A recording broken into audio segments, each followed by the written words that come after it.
staring at you. So I'm crazy. Won't you bend that back for me? We won't stop. Got your feet both locked. You get to fly with me. I can take you down for a ride. I take you around my life. Jaywalking, crosswalking, lip locking, but you, I know it, you know it, we make it.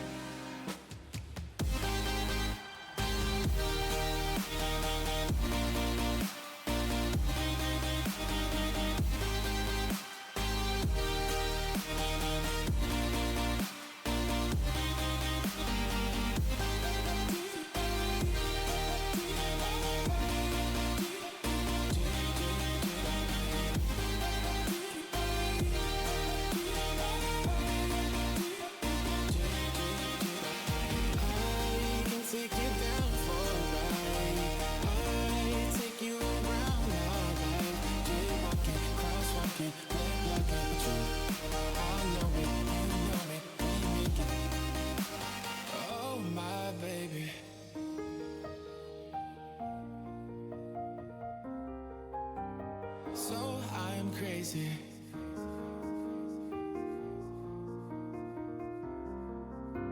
Oh my baby, got me staring at you. So I'm crazy. Won't you bend that back for me? We won't stop. Got your feet both locked. You get to fly with me. I can take you down for a ride. I take you around my life. Jaywalking, crosswalking, lip locking, but you, I know it, you know it, we make it.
Do you wanna stay the night?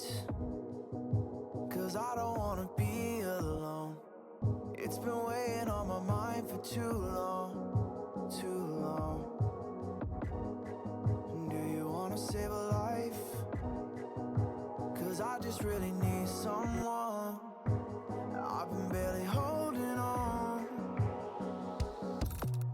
and I'm still running from my demons. I'm still hiding all my secrets, and I just need someone I believe in. Will you wait for me while I'm still healing? You know what to say every time I start to slip away, and I surrender, I surrender. There's no more falling down, I've hit the ground, so I surrender.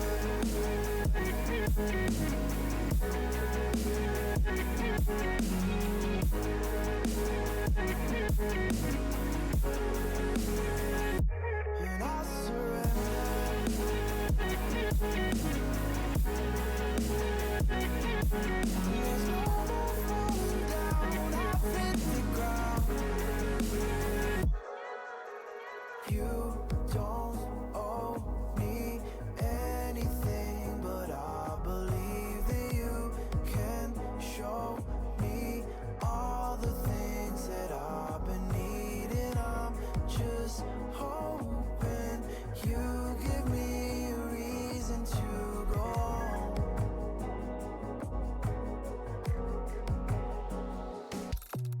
And I'm still running from my demons.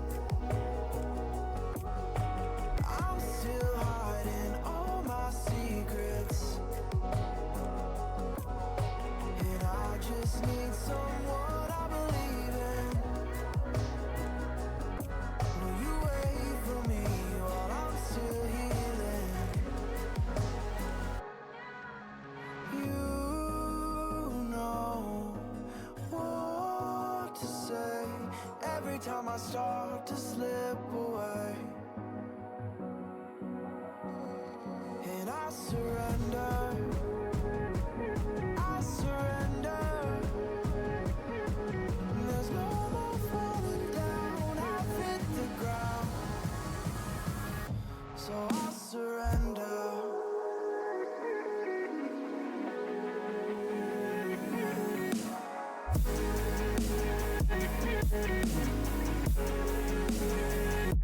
And I surrender.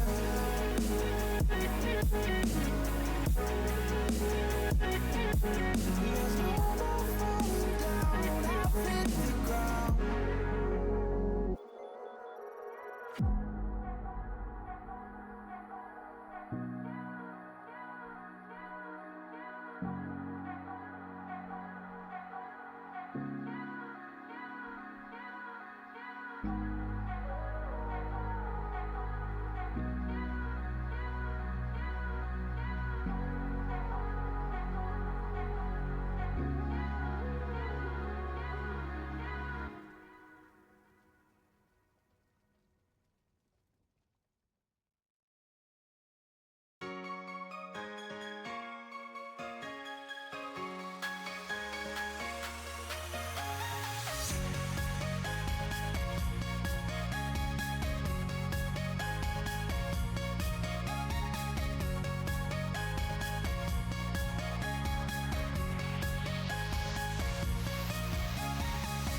Your eyes smile.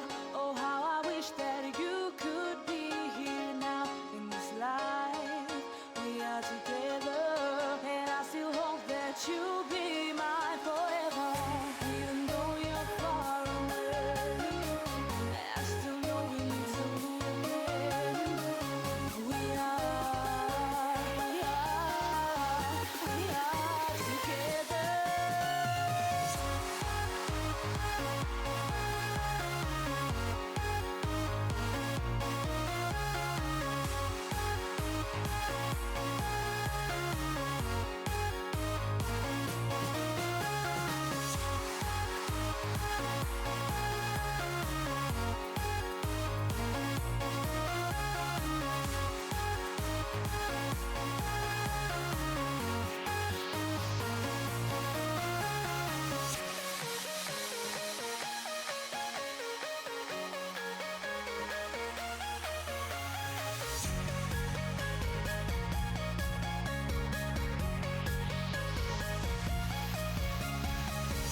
Every time I think of you and it takes me to a special place in my mind where we can be together. And I still hope that you'll be mine forever. Even though you're far away, I still know we need to again. We are together.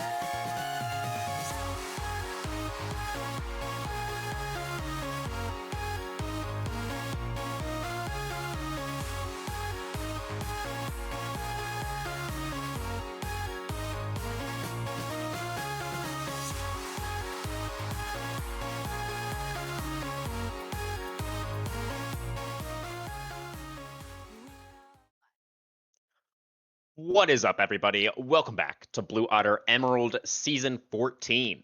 We have reached the third round of Swiss, and that means it is now time for some promotions to the playoffs and some relegations to the consolation bracket. Here on the main stream, we are going to be spectating the 2-0 promotion match between Team Solo Invade and Syndicate Squad 0. TSI, fresh off their Premier League championship, are hoping to advance to the playoffs tonight, but to do so, they will have to get past notorious Yapper Espada and the rest of Syndicate. The winner of tonight's best of three will be promoting into the postseason with a flawless 3-0 Swiss run, where the loser will have another chance in the 2-1 bracket. We will also be streaming the 0-2 relegation match between XG Surprise and XSV Envy. If that is the match you're looking for, then just put a 2 at the end of the URL up there, and that is where you'll find it. But feel free to keep this tab open as well, of course. Let's get started. My name is Crewman. I'm joined as usual by the serene Mr. Storm for the call. Storm, how you doing tonight? I'm doing pretty good, home from work, excited to cast some League of Legends. Hopefully we get a banger of a series tonight. Hopefully. I mean, these are definitely a couple of teams that I for sure was expecting to be some of the top contenders, coming into this season. Team Solo Invade, obviously, with Smoke and RJ there, just performed extremely well in Premier, and obviously it's not here, and Domination on the side of Syndicate are very well here in Otter as well. Did you catch the? I was very sad that you were able to join us, by the way, Storm, for that Premier championship on Sunday. You see or I didn't get a chance to catch that. Sunday is the day that I work extremely long hours. I do my double day, so I wasn't able to catch it, unfortunately. No worries. Well, just to fill you in a little bit, it was a banger series, 5 games, absolute cinema ending. So of course, if you do find the time, go back and watch it at some point. But just a little bit of a spoiler is we did give Smoke the finals MVP for his performance in the top lane, actually. So Espada going to have his work cut out for him tonight, I think. We'll see how it goes. Good for Smoke. I definitely hope that they can continue to improve and play really well tonight. I remember, I think it was last season that we had seen some of them as well, other than just in Premiere, and they were having some issues. So it's good to see them getting that glow up and everything like that. Absolutely. Yeah.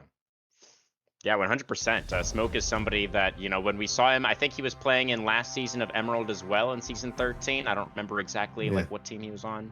But yeah, absolutely. I mean, I remember thinking that he wasn't necessarily that impressive as far as the top lane pool was concerned, but he absolutely has had quite a glow up, I think. So yeah, really excited to see what he's going to be able to bust out tonight. And it'll be interesting to see. Do you have a prediction, before we get into this one? I think we're going to be about to get into the draft here, Storm, before we get too much into it. I think draft is up. That we're in it already. But I think TSI 2-1 tonight would be my guess. I do kind of favor them a little bit. I had some worries over Domination, that they've played pretty well in like Premiere and things like that. But I just remember last season in Emerald, they just looked like kind of any other ADC, right? They were very middle of the pack. So I'm kind of leaning more towards TSI. I'm not really loving their first 3 picks so far, but they're okay. I mean, Ornn's always good. I'm surprised it's not Scion. That seems to be like the blue side OP pick, and I feel like Scion's really good into Ornn. Like, I really like that matchup, so I feel like that's just the luck here for Sin Squad 0. Yeah, I could see that for sure. Yeah, that there's also like Mordekaiser, right? Yeah. Okay. Called it. Nice one. But yeah, the Scion definitely did stand out a little bit as far as things that were still open. Perhaps the teams are worried about the possible Trundle answer. Hard to say for sure. The Mordekaiser are definitely a solid option into the Ornn, like you were just mentioning. So we'll see how that does go. And I know it's something that Espada has played a decent amount of in the past as well. But I feel like for Team Solo Invade, they've got a pretty strong foundation here to work with. The Yunara is definitely decently strong these days, and they've got some nice tools around the Yunara already for those team fights later on. Yeah, I mean, I don't hate anything they've done so far, right? Like, Yunara is just whatever. They're the ADC that they think is the strongest of the patch. So that's what they take as like the first pick of the series, especially with all the other ADCs that have been banned, right? We see Smolder's gone, Aphelios is gone, Jinx has been taken away as well. So she kind of, I think, rises as like the top of the like priority ADCs, especially with these Siverders that have come through. I think Kai'Sa's probably a good answer into her. That just kind of shows that your team wants some like dive tools. Wukong gives you that. Lily is good into Wukong because she does so much magic damage, but I feel like this is kind of like weird for your team that like, are you gonna take just another AP mid and like just be happy with that? Because I don't think there's that many like good AD mids here that you can grab.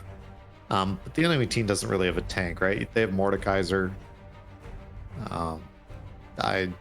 That's just a flex that's getting shown on screen for hover reasons. I don't know why they're hovering that. But yeah, I mean, Pantheon support is still viable, I think. It would be very aggressive option. You know, usually Kai'Sa doesn't want to play for the lane, right? So that Maokai, I think, making a little bit more sense. Yeah, it definitely makes a lot more sense. That's also like another I like into Ornn top lane as well. I'm kind of sad that we're not going to see that one. No one plays Maokai top anymore because Riot don't like him being a triple flex and they keep trying to not let him be up there, so that's fair. I feel like as far as TSI, you just need an enchanter of some description, right, to try and keep your Nara alive. Maokai is really good into like all of the engaged champions. That's like his big thing, is he like counters all of them really hard. So I think this Janna pickup's pretty good. The enemy team's gonna be looking for dive, right? They have Wukong, they have, you know, the go button with the Maokai route. And now for your mid lane, it's just some sort of, you know, control mage answer here. I'm thinking Orianna, Victor are kind of the two in my mind here, but we'll see. I think it's Ori because Syndra's banned as well. Oh, not to hear in chat from what was picked. Oh, they're gonna bust back out the Ambessa mid. Okay, so this is interesting. This is something that we did see get played last week for Syndra there on the side of TSI. He did try the Ambessa mid. They did not win that game.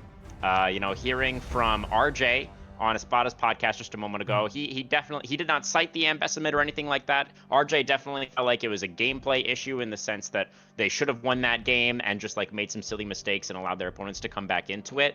But I admit, Storm, you know, I am not a believer in the Ambessa mid. We'll see how it goes. My question is, why the hell are we picking Ambessa mid when the enemy team has Mordekaiser? Like, we're picking melees into Mordekaiser? Why?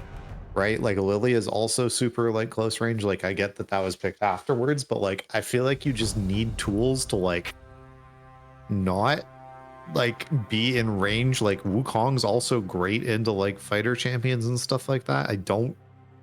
I can't imagine that Lily Ambessa is a good 2v2, right? Like, even if that was like your top lane and you're ganking that, there's no CC. Both of them just offer damage. So there's no like follow-ups to ganks or anything like that unless like public execution is available. And if public execution is available, that means Ahri has Spirit Rush. Right? And that's taken as the answer here, which I think is pretty fantastic for Sin Squad 0. It like just gives them some skirmishing potential and the ability to like play for these mid-game fights. Yeah, absolutely. I'm classic. Yeah, I'm just really thrown off by this Ambessa. I really don't like it, if I'm being honest with you. I don't think your team needed like an AD mid laner here. I think if you just took some sort of standard control mage, it would have been good. Yeah, I think a control mage would have been fine. You know, the one thing that I was going to be a little bit worried about if that was going to be the angle is then you are relying very heavily on your Ornn as the solo front line. So maybe that's part of the thought process for the Ambessa, is they want a little bit more front line to try and set up for the Yunara. But if that was the idea, then I feel like you could have just busted out like the Scion mid. The Scion was still open.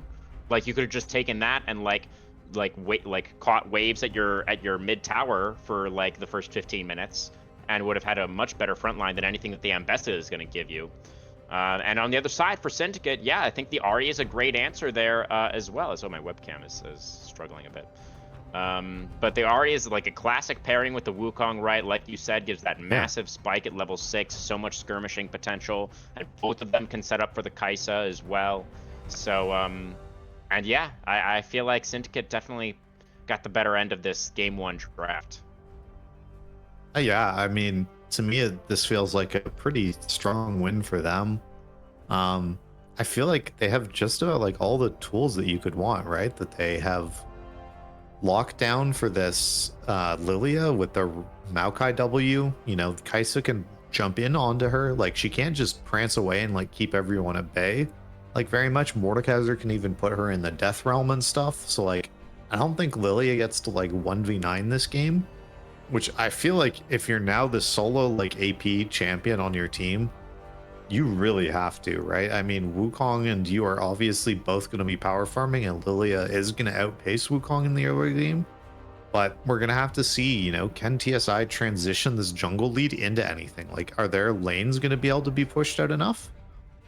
I mean, I imagine their bot lane probably has a priority because they're, you know, double ranged, but I don't think they have priority in mid or in top lane. So I feel like these objectives are going to be really hard for TSI to like contest.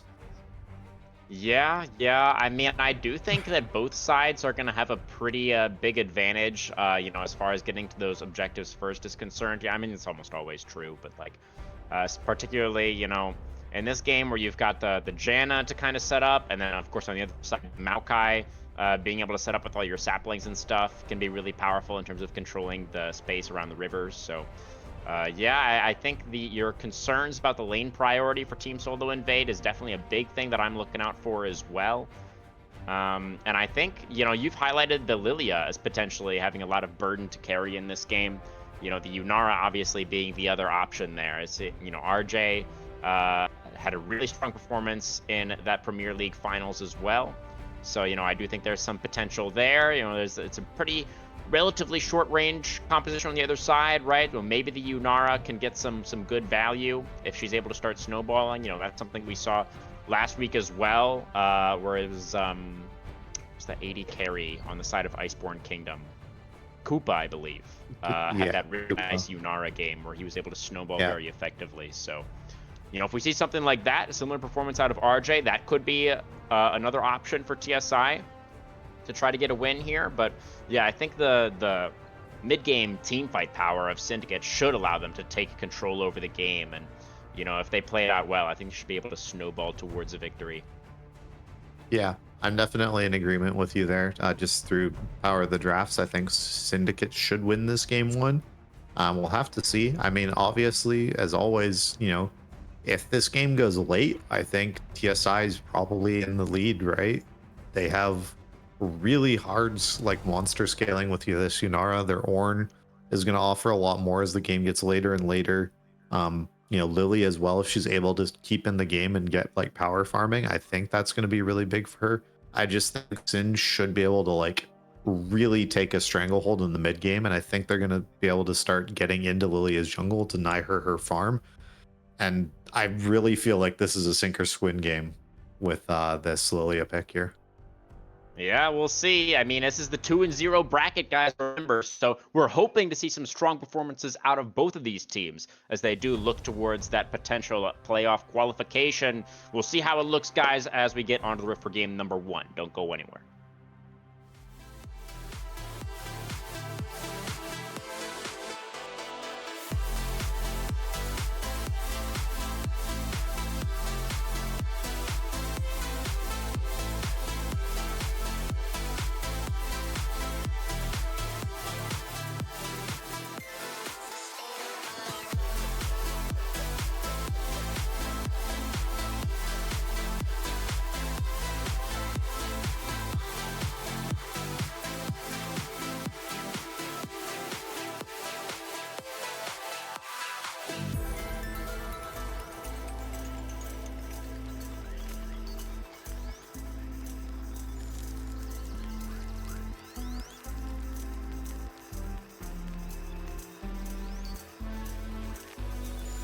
We set out off into the summer night, and you're never gonna see us again. We set off into the summer night, and you're never gonna see us again. We went looking for a new sound, and you're never gonna see what we found. We went looking for a new sound, and you're never gonna see what we found. And you're never gonna see what we found. And you're never gonna see what we found.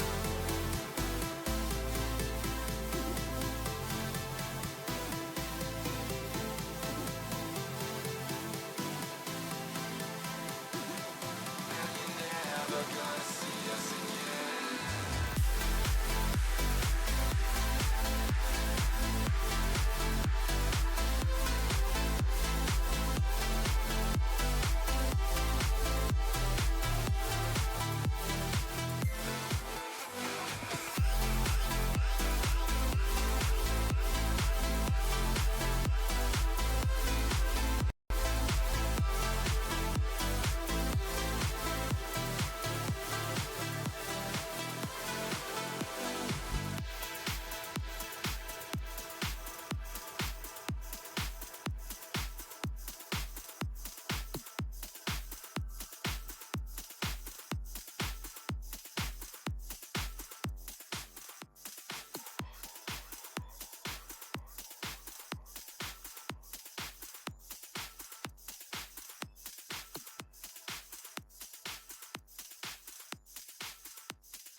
Cause I don't want nobody change me now.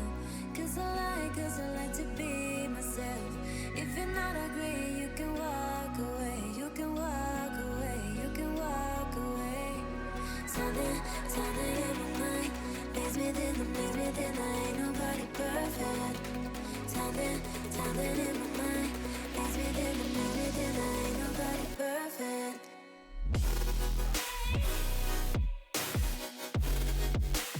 Ain't nobody perfect.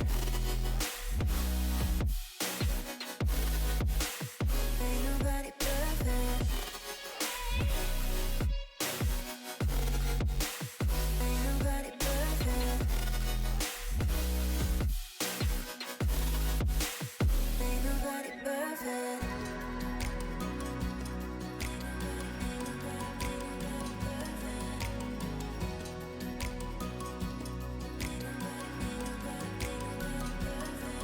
Cause I don't want nobody change me now. Cause I like to be myself. If you're not agree.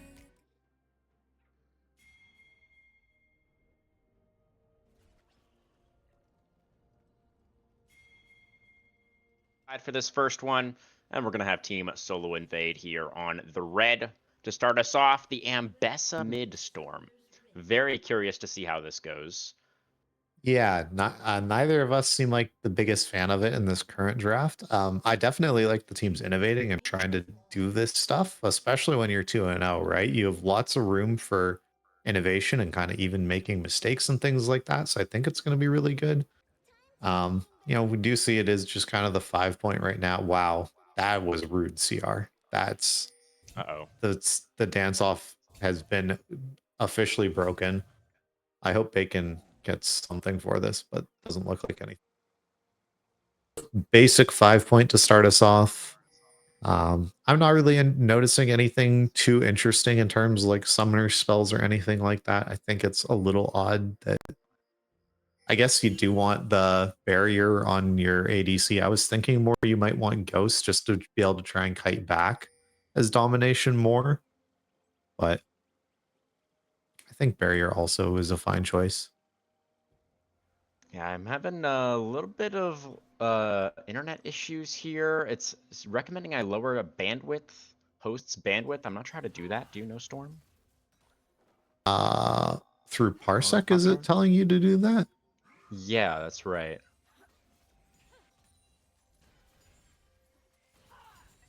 No, I think it's Monet is the problem. Because it's fine for you, right, Storm? Is it? Yeah. Yeah, it's totally Yeah. fine for me. I am not quite sure. I think it would be codec, and then there's like the thing. And then if you click on, is there two options Okay. there? Yeah, And one of okay. them's on lower, I think. Yeah, we've tried that. All right. We'll see how it goes. Yeah. Okay. Yep. Everin going in on to Sinja, getting some big trades. He's Ooh. very low already and just got W'd. He might die to a Q in W combo. This looks really bad for Ambessa mid. Big thing I do want to point out to everybody is Doran's and second win both got nerfed really hard. So these melee mids got a lot worse. It's one of the reasons why like Malphite top lane had a huge bump in win rate, is because like all the people he plays against in top lane don't just to like get free sustain through runes against him anymore. And I'm pretty sure Everin is going to have to take a reset here. He is going to die very quickly. Yeah, it's a little bit difficult so far. At least he does have the teleport to Yeah. try and get back out into the lane after that reset that we assume is going to be coming through pretty soon. But yeah, the Ambessa holding on for now, I suppose. Not too far down in CS just yet. See what the junglers decide to do. You know, both the Wukong and the Lilia traditionally wanting to get towards that level 6 mark before they really get very active. Yeah. We do see Lilia is first to this topside crab, but Hero Joe on this Wukong is pathing down towards the bot crab, so it shouldn't really be any big sort of advantage. Lilia also was taking her camps last, like is trying to cycle harder, I want to say, by like clearing the small camps first, which is, I think, in this matchup, definitely what you want to be doing. I don't really think Hero Joe's going to get anything here. Probably just going to get this ward down on the enemy Raptors before he takes his own.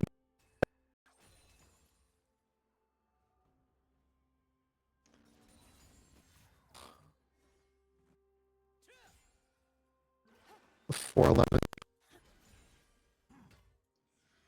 I'm gonna try.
Okay.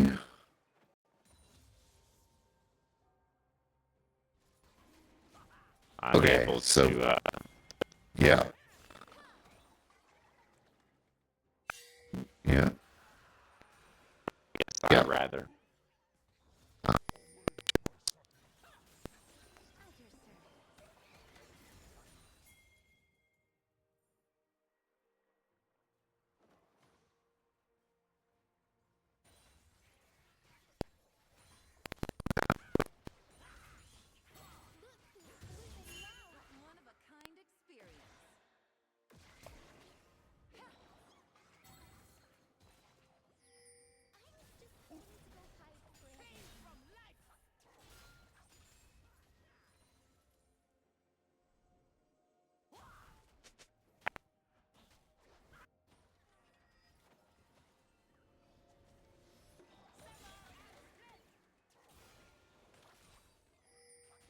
Yeah, so sorry. I'm there. Okay, all right.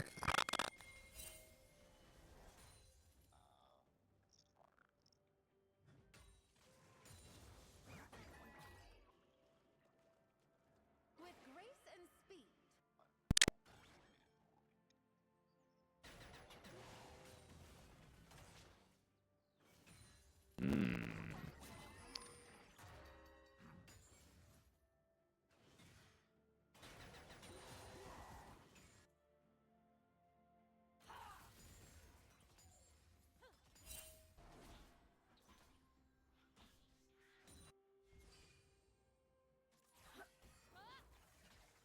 To get it done early when the slow is as like effective as possible and people don't have like boots done, especially Ornn, who always goes for like free boots just to be able to get him like more and more money that he's able to buy into combat stats. Already see that Espada has lots of components done. I think this is going to be the rush instead of seeing the Hollow Radiance. This is the MR shield item, whatever that is called. That you, the Rookern. Thank you, Koenig. Yes. Mm-hmm. That was a nice pull from Smoke, but I don't think he's really going to get anything from this. Well, that was a nice turn from Sinja. Everin, you know, now that we're level 6 on the Ambessa, you get the Omni Vamp from the passive on the ultimate, because that's a thing for some reason. Dashing back in again here. That's a good trade onto the Ahri. Still holding on to the Public Execution, and there it is! Everin getting the first blood. Ambessa mid.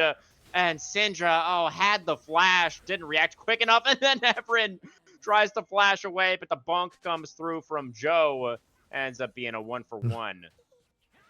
Yeah. I mean, I guess we were doubting this Ambessa, and they just kind of showed us that if you're able to survive through and just kind of do it, that you're just able to start taking these trades. I really feel like Sinja just needs to play back, right? And not give Ambessa this, like, he doesn't need to be the one playing aggressively in this lane, but I mean, we were expecting him to have the push, right? Like, I think it makes sense that he already wants to. Oh, Hero Joe, can he get the? Oh, stolen by the Forge. Got it. Now he gets knocked up by the Searing Charge. Does he have a W to get over the wall? Oh, Mercy. Espada here is actually going to have to retreat as Sinja off the respawn. Okay, Smoke just kills him in the Death Realm. Yeah, I don't think Espada is going to be able to get away from this one. Does Everin kill him after, though? I think he will. Oh, the Mordekaiser didn't actually get the stats there, and is immediately going to get taken down coming out of the Death Realm. So it ends up being a 1-for-1. 2 grubs did go over to the side of Syndicate, thanks to the Ornn ultimate stealing one away. Yeah, crazy to see that our Ornn has priority to roam down from top lane to ult a grub to steal it. That's really good play from Espada there. Yeah, I mean, good heads up from him for sure. And it is definitely going to be a Rylai's for Smoke, as you see as more components start to come in. A little bit of a garage sale for Espada still, but I imagine you were correct in that guess about the Rookern earlier. Yeah, I think it almost has to be. There's no reason why you would start going for something else here. You have all the components for it. That's how you build the little cowl. Oh, Bacon going in here a down little. Here in the bot lane. Nature's Grasp going to find the root onto 2. The Monsoon coming out in response. The Killer Instinct in for RJ, but Domination dashes away and is going to be totally fine. Popped his so all ult 4 now. ultimates used. Yeah. All ults down here, but and the barrier and the heal used by the Syndicate bot lane as well. So you could argue a slight advantage for TSI down here. Yeah, 1 summoner spell to 2, but RJ doesn't have mana anymore, so I don't think this is really going to like lead into anything. We do see that there is Rusty Crow hovering here in case, you know, Hero Joe is going to come over the wall with as Wukong, but I don't think this should be anything. Oh, Everin does have a roam timer here. Okay. Yeah.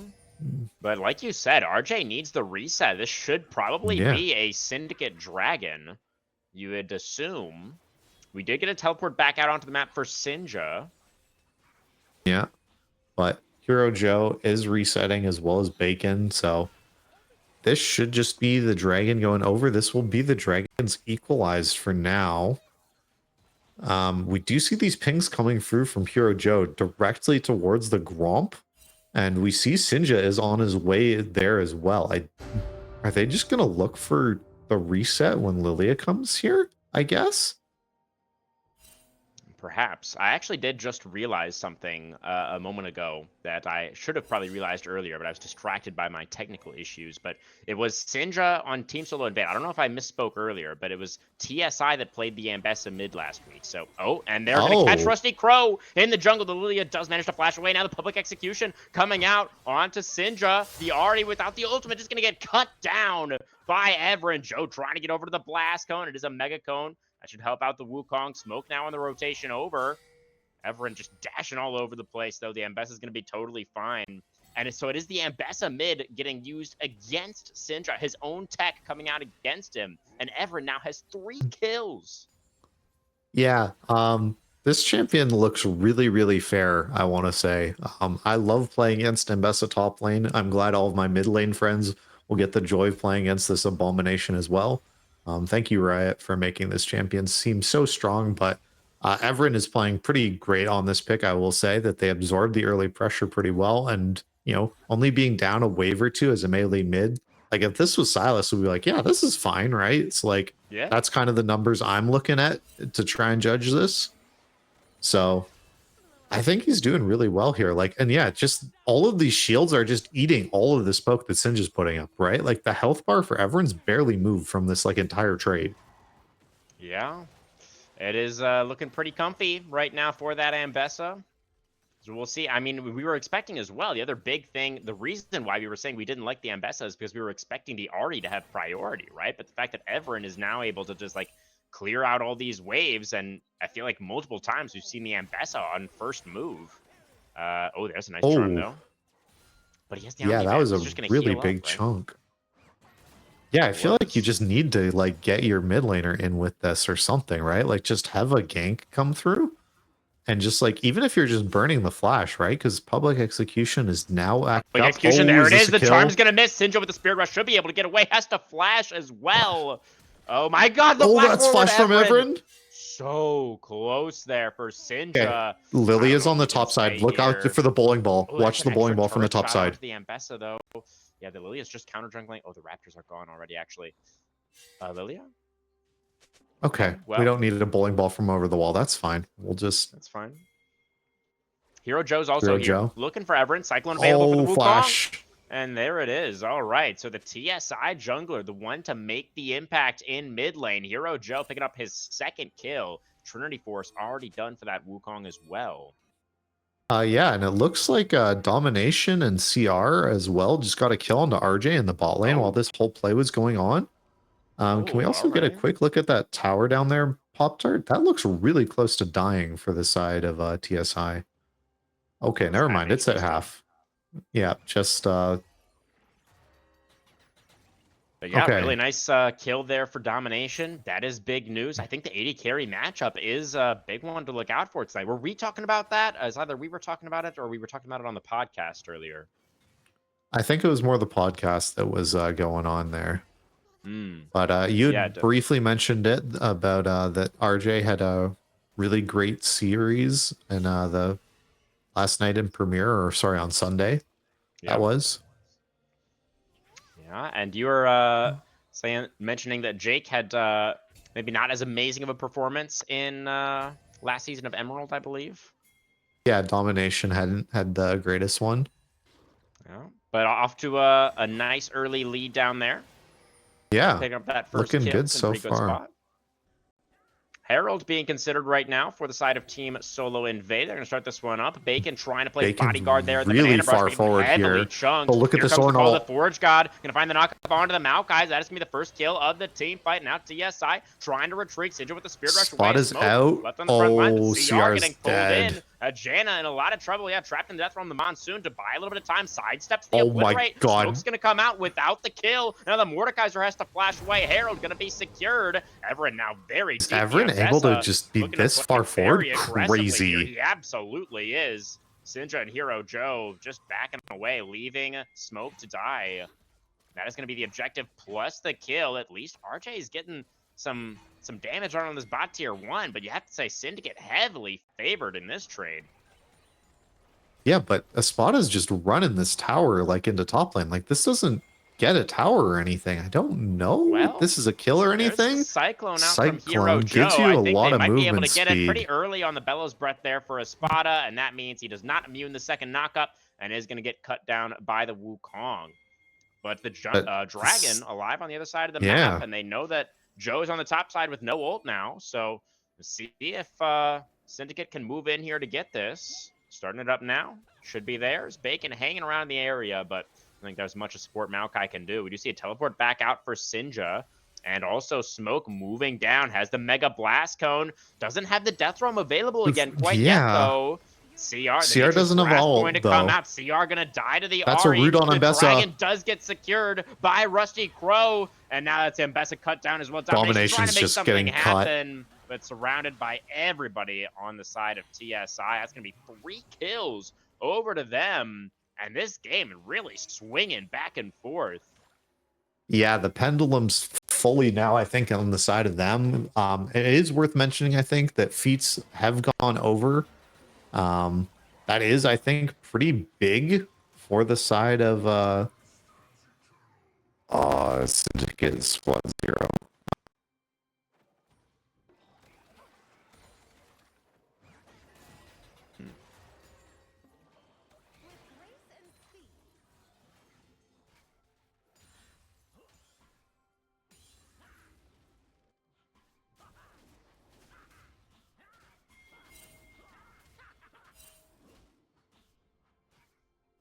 Yeah.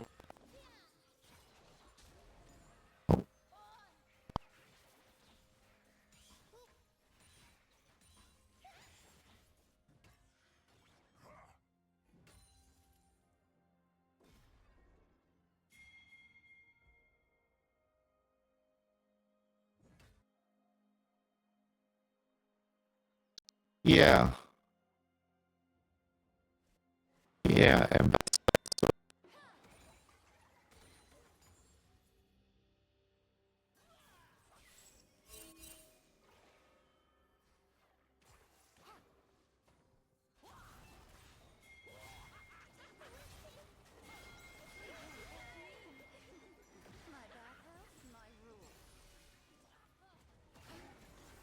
CR? Wukong does get knocked up by the Cyclone, but now CR trapped Bacon, found him, and that is going to be another kill over to Team What a Solo flash. Invade. Now, Sinja looking for it. Flash Charm connects onto the Ambessa, but everyone has a Blast Cone, and he uses it Does to he die get to away. Hero Maokai? Joe over Okay. the wall. There's the Q, and now the lockdown onto Rusty Crow. Double kill for Joe. Espada trying to get one back onto Get RJ. orange. The flash away for the Does he have E? Kaisa. He The does. charge, though, He kills is going him. to get the knockup.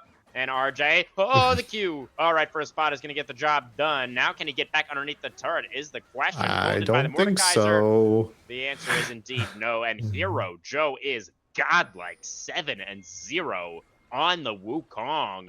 Looking to completely take, and look at that. The new guy spawn. It's perfect for TSI. Yeah. Yeah, Atacon gonna go over as well. I think this game is pretty close to spiraling out of control now. I mean, you do have the 2 dragon lead, I think, which is a major point for you, but it's 2 minutes till this next dragon spawning, and I'm just wondering what spikes does your team have to like fight for this, right? Yunara is on her second item now. That is the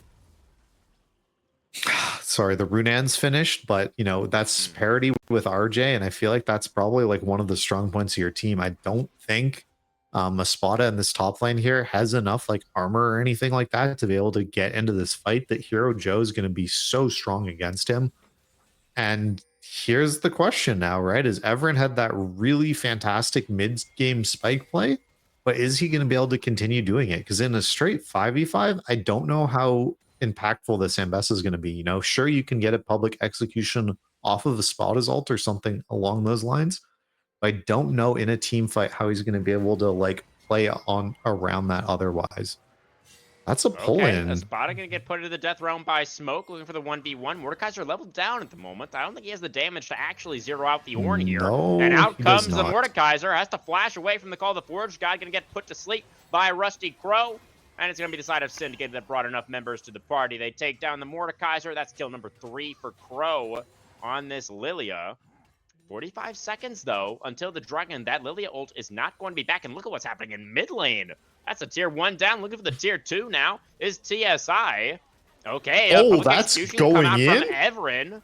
But this Ambessa is immediately going to get punished for that one. Did not have enough members in the area to look for that play. And Yeah, just more Domination wit. popped ult there as well, right? Like, there's no way they can keep going. I guess Ari is forced to reset here for Sinja to like defend their base. They're worried about their like tier 3 going down in some sort of base race. But there's no way. That's a great macro play there from the side of Sin Zero. Yeah, I mean, they didn't really do too much. It didn't feel like, to be Yeah. honest. They were just pushing mid lane, and nobody was there to defend. So, I mean, good for the side of... Wait, you said a good macro play for the side of Sin Zero? Yeah, getting those 2 top lane towers, I think that's hella You worth think it as the that's team worth that's it? Really? as the team that's behind. They kept their mid tier 2, right? Yeah, that's true. They did get a lot of gold And- from that top inner. Yeah. Yeah, like top inners are worth so much money, and like you force the enemy team But it back, was and split. The yeah, gold was I split mean, between 3 people. I don't know. I would rather have the side of Syndicate with that. I mean, I guess you're making the argument that that Syndicate couldn't fight for the Dragon, right? So they Yeah. were just giving that to TSI regardless. yeah, that was my thought. They were never getting that dragon, and I don't think they feel like they can fight it either. I guess I that's think fine, yeah. I think that what their team plan is once they have third item on Yunara is when they're going to really start trying to group harder. I think Sterix or something along those lines is coming out for Everin as well. Some sort of fighter item that gives them more ability to play in the front line. And that's when they're going to look for this fight. So maybe this next dragon that's coming up here in 4 minutes, I'm guessing will be the team fight for them. Baron is spawning in a minute 20 as well. Oh, Everin, I don't know This if you can turret is be going to here. die in the top lane. He has CR there to disengage. Yeah, from any but look, potential Kaisa and stuff aggression. were there. Okay. It's all right. I thought Not we were able just to going to defend send a the tier 1. Maokai out there, to be That's an honest. option. But Yeah, the great Cyclone was pull from available as Smoke. well. Yeah, Spot is going to be all right, though. He's full HP. Yeah. And here comes Rusty Crow. Call of the Forge going to come out onto the Mordekaiser. I love this teleport coming in from Sinja to try to defend. Death Realm utilized now onto a Spada. Smoke trading back decently well. I don't know if Sinja they here want this gonna- 2v2. on the exit. And that is going to be the flash Domination's away now here. for Look, Spada, he's but going in. Domination popping the ultimate. And that's going to be a dead Mordekaiser for sure. They do get the sleep onto Sinja as well. And those are some really nice kills now going over to Syndicate. 1 for Crow, 1 for Domination. Gold where they want it. Still behind and- just a bit. Are they going to be able to defend this? A teleport coming down. They do defend their mid-inner as well. Looking for the chase down now, potentially. Bacon on the run. It's a 3v5 on the map. Flashing I forward mean, is this CR, should be gets the something slow. good. Everin should be Yeah, looking too, Bacon right? He's coming. Forced the flash away, from- goes for the Maokai ultimate, trying to get away from a Spada here. The Bell's Breath not quite enough, and the Maokai will Oh. survive, but the Cyclone not going to get a lot done as the Monsoon coming out from CR to push away that Wukong. So ultimately, some good defense coming out from Syndicate. Oh, Everin, look. Gonna find RJ. But Okay, Kaisa RJ with the was paying invisibility attention. Dashes Yeah. away, yeah. Okay, so it's 2 minutes now. That was a fairly decent injection of gold for your team. Getting those couple of picks, got a bot lane tower as well. I think this dragon fight's looking more and more winnable now. Okay, we built the Shojin as Ambessa. I don't know about that one. I guess it's like you're so good at it, like stacking as that champion, but I really think you need a little bit more health or something in the front line. Yeah, I feel like the Ambessa is probably going to get burst really quickly.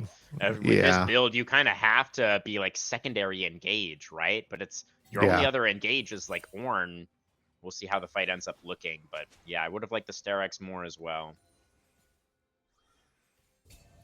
Oh, the Dragon in 80 seconds. Control Ward in the pit right now for TSI.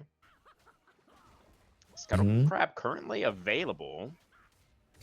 Teleport's only available for Smoke, not for Espada. So that could be big. Looks like Everin is actually going to be the one to secure that Scuttle Crab.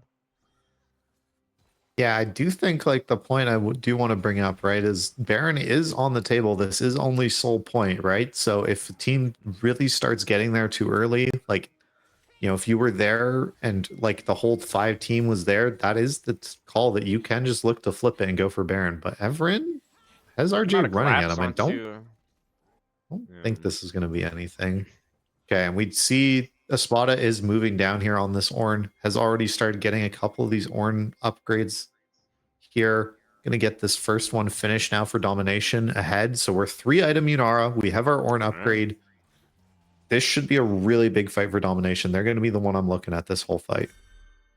But on the other side, RJ and Joe both, and Syndra as well, all have 3 items done also. So Yeah. they're definitely also strong. Big fight coming up here. Fighting for mid prio at the moment. Dragon spawning Yeah, now. I want to see smoke TP early. I'm gonna Here he be honest. And comes. there it is. Thank goodness. Yeah, and look at where Everett is. Everett is reset to catch that top wave, so the Ambessa is not here at all. It does also have the teleport. Syndra gonna move Yeah. in, looking for Okay, something there's over the the TP wall. from Everin. Espada is there to Okay. cover it. This should be the Smoke fight holding breaking on out to the right death realm for here. now. So that's how Lilting lullaby onto 2. Nature's Grass coming out in response. Public execution connects onto RJ. The Kai'Sa though, killer instinct over the wall. Really nice from Domination's RJ to get free away hitting from start. that Ambessa. Look, he has the ult going. Making OP it going down low. Domination's Domination in. flashing forward, but the blast cone Got investigates the charm charmed. landing as well. And now the Unara Oh way my too far God. ahead of the rest of the team. Gonna get taken down by RJ, and now Joe so strong dashing on this Wukong. Syndra flash charm, not gonna find it onto CR, but RJ on the chase. Not going to be able to catch the Janna either. Both junglers are still alive. Crow with the blast cone could go for a steal attempt. Has a ward in the pit as well. Not going to go for it in the end. Soul point secured for Team Solo Invade. Very, very close fight. Yeah, I think if domination had have just been a tiny bit more patient, if he had one person that was able to dive in with him towards that 3, that would have been the fight swinging back to them and they would have been able to win it. But Rusty Crow just wasn't able to join him at that moment. That was just pretty well played by both teams. I mean, I think you're both happy that, you know, Smoke and Bacon OP were the only members dying for the side of TSI, and they're pretty much the people you want to be dying in a team fight, right? The rest of your carries were free with uptime in that fight.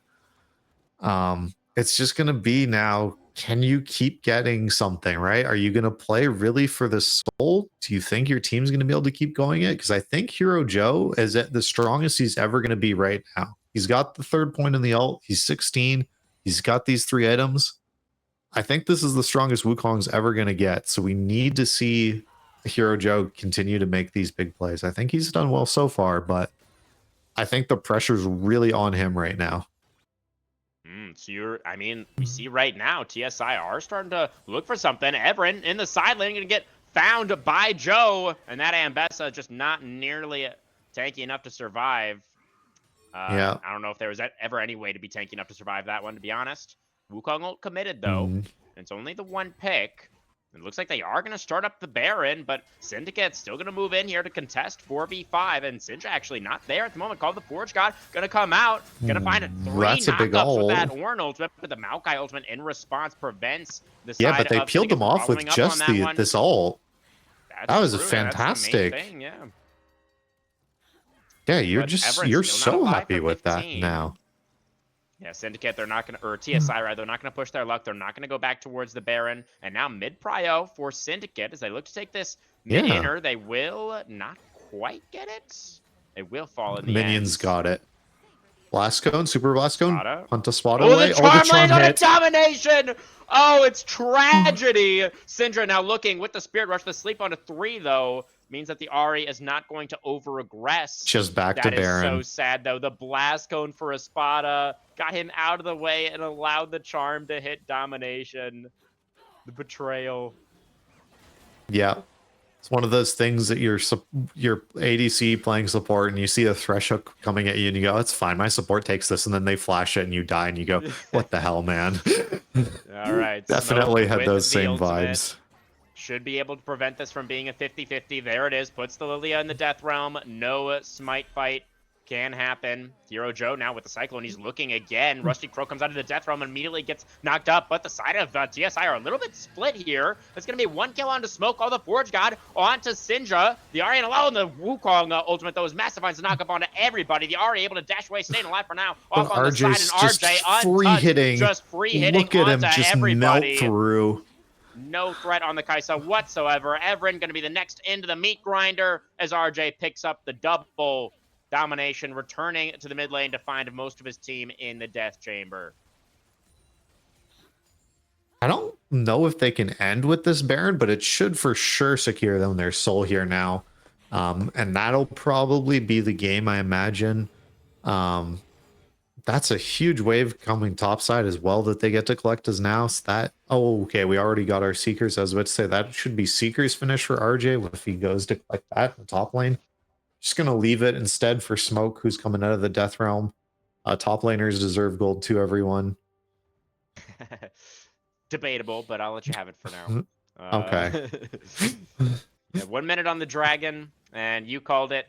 The Baron buff should be enough to secure the control over the map for Team Solo Invade, for them to transition that into a soul.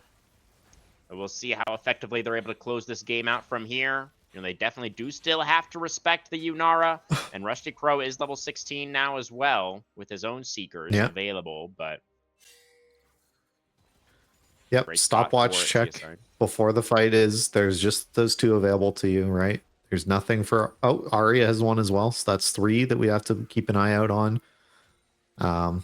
No GA finish for Wukong or anything like that, so if he dies, he's really going to die, except if it's a clone, of course. True. Hero Joe fearlessly dashing forward, still had the W to get away from the Bellows Breath. Dragon in 5 seconds now, fighting over the mid prio once again. RJ gonna help clear out this minion wave. And now should be a Hero Joe posturing really aggressively. Is gonna get knocked up by the Searing charge, but we'll be alright. Yeah, he really just doesn't want a 50-50 this. I feel like they should be able to push way harder with this mid priority. That's going to be a lullaby only onto the Ari. Call the Forge God is going to find the knockup, but Sintra has the Spirit Rush is totally fine. Soul's been secured. Smoke on the front lines has the Warren in the Death Realm. Hero Joe. Look at Hero Joe going in on the domination. On a domination, and RJ over the top with the Killer Instinct. Beautiful coordination there from the jungle AD of TSI. Everett now forced to flash away, trying to survive, but this Kaisa is so strong. There's the last auto and a triple kill for RJ to close this one out. It was close for a while, but it was Team Solo Invade with the better team fighting. They come out on top here in Game 1. Yeah, and even with this wave getting cut here from the side of Rusty Crow, it doesn't matter. They have a wave with them. That should be game here. TSI taking the win. We liked their team comp a lot more. And I guess it proves that team comp's what matters. Draft it, baby. Yeah, nothing to see here. Definitely wasn't close at all. Nope. Yeah, we're definitely, I'm imagining Sinja is going to type something to Everin to the effect of, like, better leave the Ambessa mid for me. Yeah. Yeah, Everin had a pretty strong laning phase, honestly, which is, I think, we're... Yeah.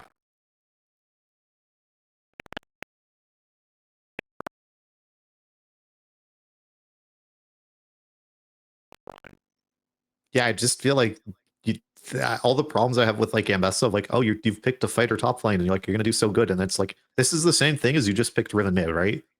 Like this is supposed to be a counter pick. I do not think that this is a good blind pick to be taking. And we kind of saw why, that it really forced this team that was all about like really hardcore team fights to like have to go in super hard at certain points onto one target. Like we saw, like, you know, that Ornalt and that Lilial getting used onto just Sinja because you have Ambessa, so you're able to burst out one target, but they were doing it onto Ari, who was able to utilize Spirit Rush plus that Seeker's Arm Guard to just immune that engage.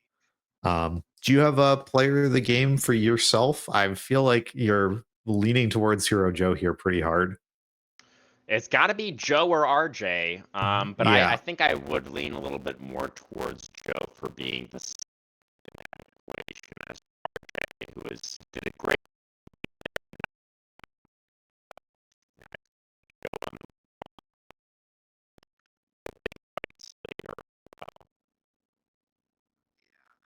more proactively. You know, RJ and Bacon didn't win bot lane out at all, right? Domination and CR did kill RJ a couple of times, so I feel like, but big shoutouts to RJ that I minutes with the player of the game as well. Yeah, definitely some very strong performances, pretty much across the board for the side of Team Solo Invade in this first one, and some more convincing team fighting, I think, on their side as well. We'll see if there's going to be some adaptations in the draft in this next game, maybe a little bit more of a traditional pick for Everin. We'll have to wait and see, guys. We'll be right back for our Game 2 Champion Select. Don't miss it.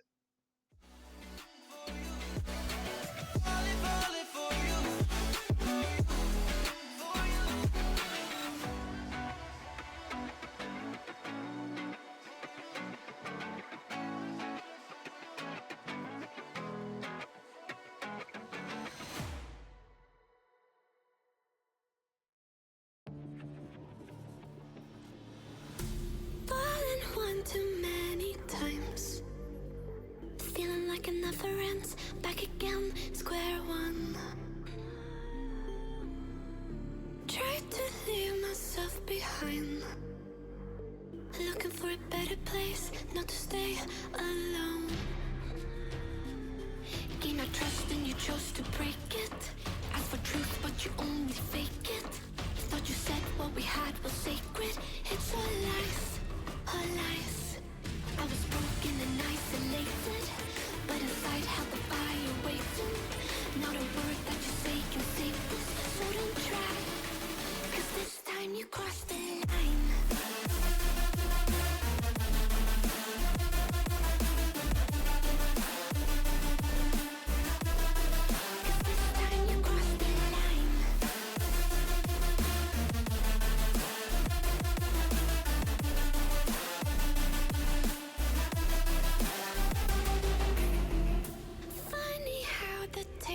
Turned.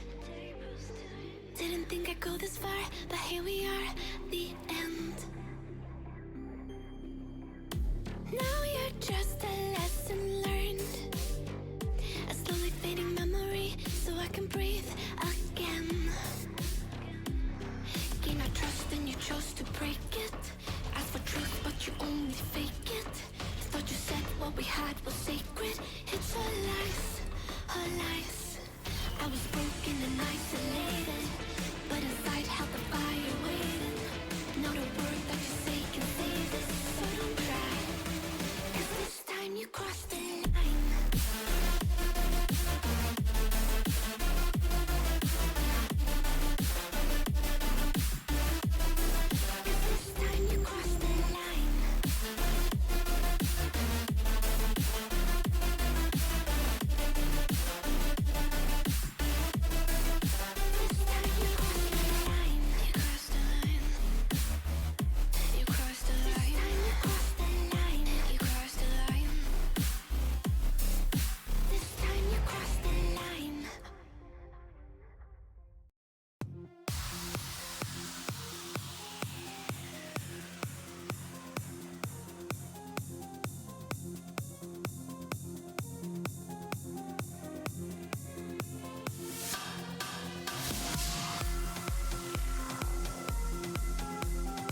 Alrighty, everybody, welcome back. We are jumping directly into this Game 2 draft here, Storm. It looks like Syndicate opting to move over to the red side after taking the L in game number 1. So they will have that counter pick option now.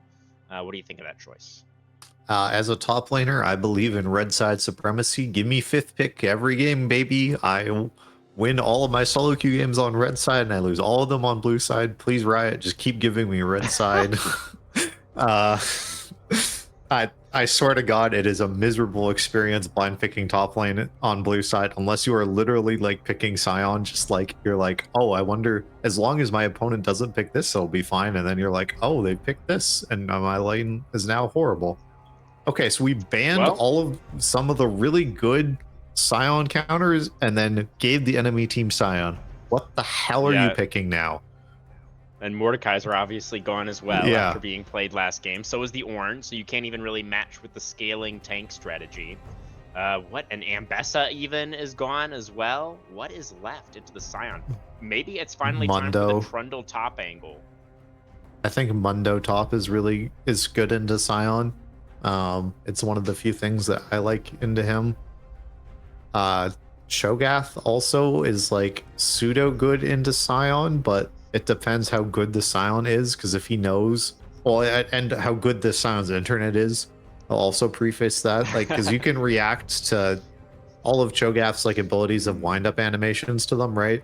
So if you're Scion and you can like Q as Cho'Gath is trying to silence you, it like is a really, really good trade for you. So, but you have plenty of ways as Cho'Gath to like stop it. I actually have like no idea what they can pick. They're like playing full team fight. They've picked Aphelios Jarvan.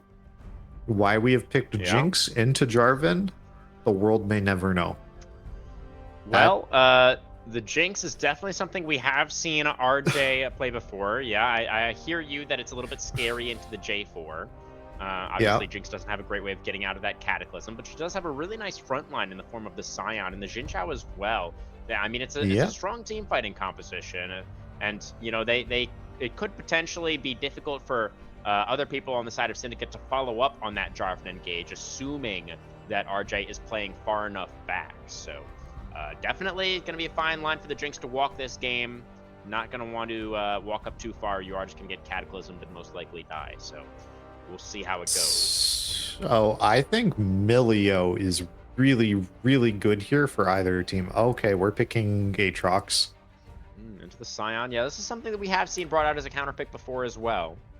Yeah. I'll just iterate on it. Scion must stand still to use his Q, which means it's really easy to hit Aatrox sweet spots on him. He's also really big, so you generally get to hit them like pretty easily. He doesn't have any movement abilities.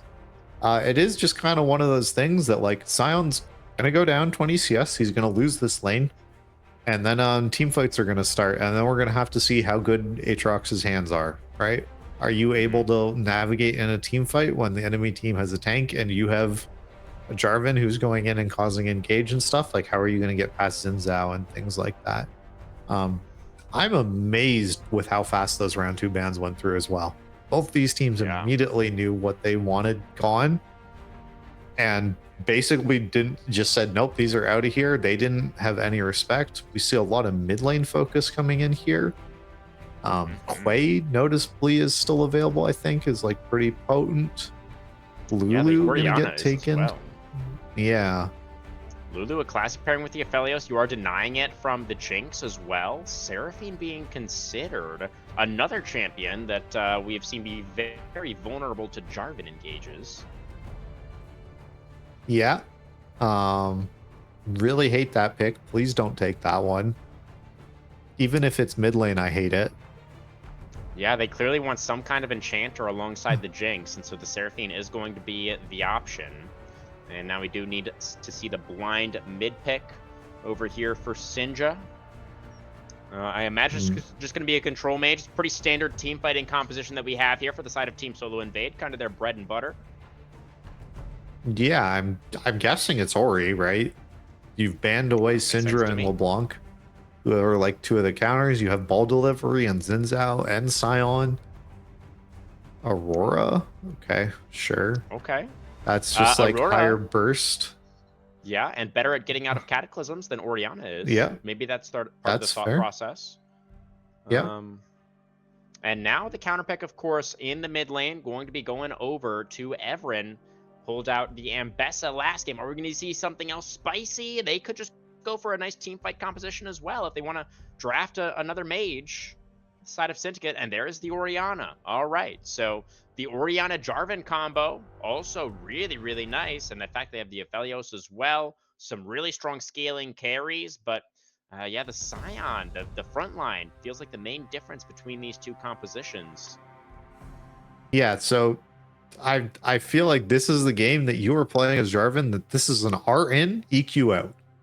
If you are EQing in and then Ring onto someone, that's a one-way ticket. That's the vial basically in. That like Yeah. I really think for Sin Squad 0, they have to play these fights really patiently because TSI has like big immediate impact buttons, right? They have the Aurora ult, the Between Worlds, they have the Encore from Seraphine and things like that, right? So like they have these like huge moments of power, but if a fight is like dragged out or it's messy or it goes long, Sin is cleaning up like every single time, right? Aphelios can like do some absolutely insane damage, especially with the Lulu buffing him up. You have all the Aatrox healing. You have Ori with her multiple cooldowns that are so much lower and things like that. That like I feel like long fights is really, really good for Sin Squad 0, but it's all can they survive like the TSI burst plus Jinx is then going to get excited on top of that. Yeah, So, I mean, I hear you. Like the Aatrox sustain, and if Aphelios has the right guns, you know, they definitely do have some good staying power, but I don't think it's as clear cut as you're making it out to be. I mean, the Jinx is going to be really great in long fights as well. I mean, the longer the fight goes, the higher the chance that she's going to get that passive going. And once that happens, I'm pretty sure she's going to out DPS the Aphelios no matter what guns he's got. So, I don't know.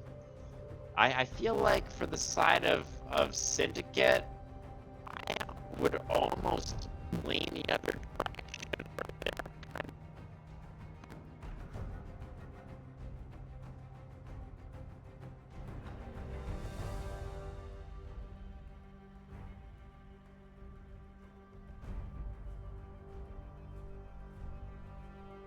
yeah.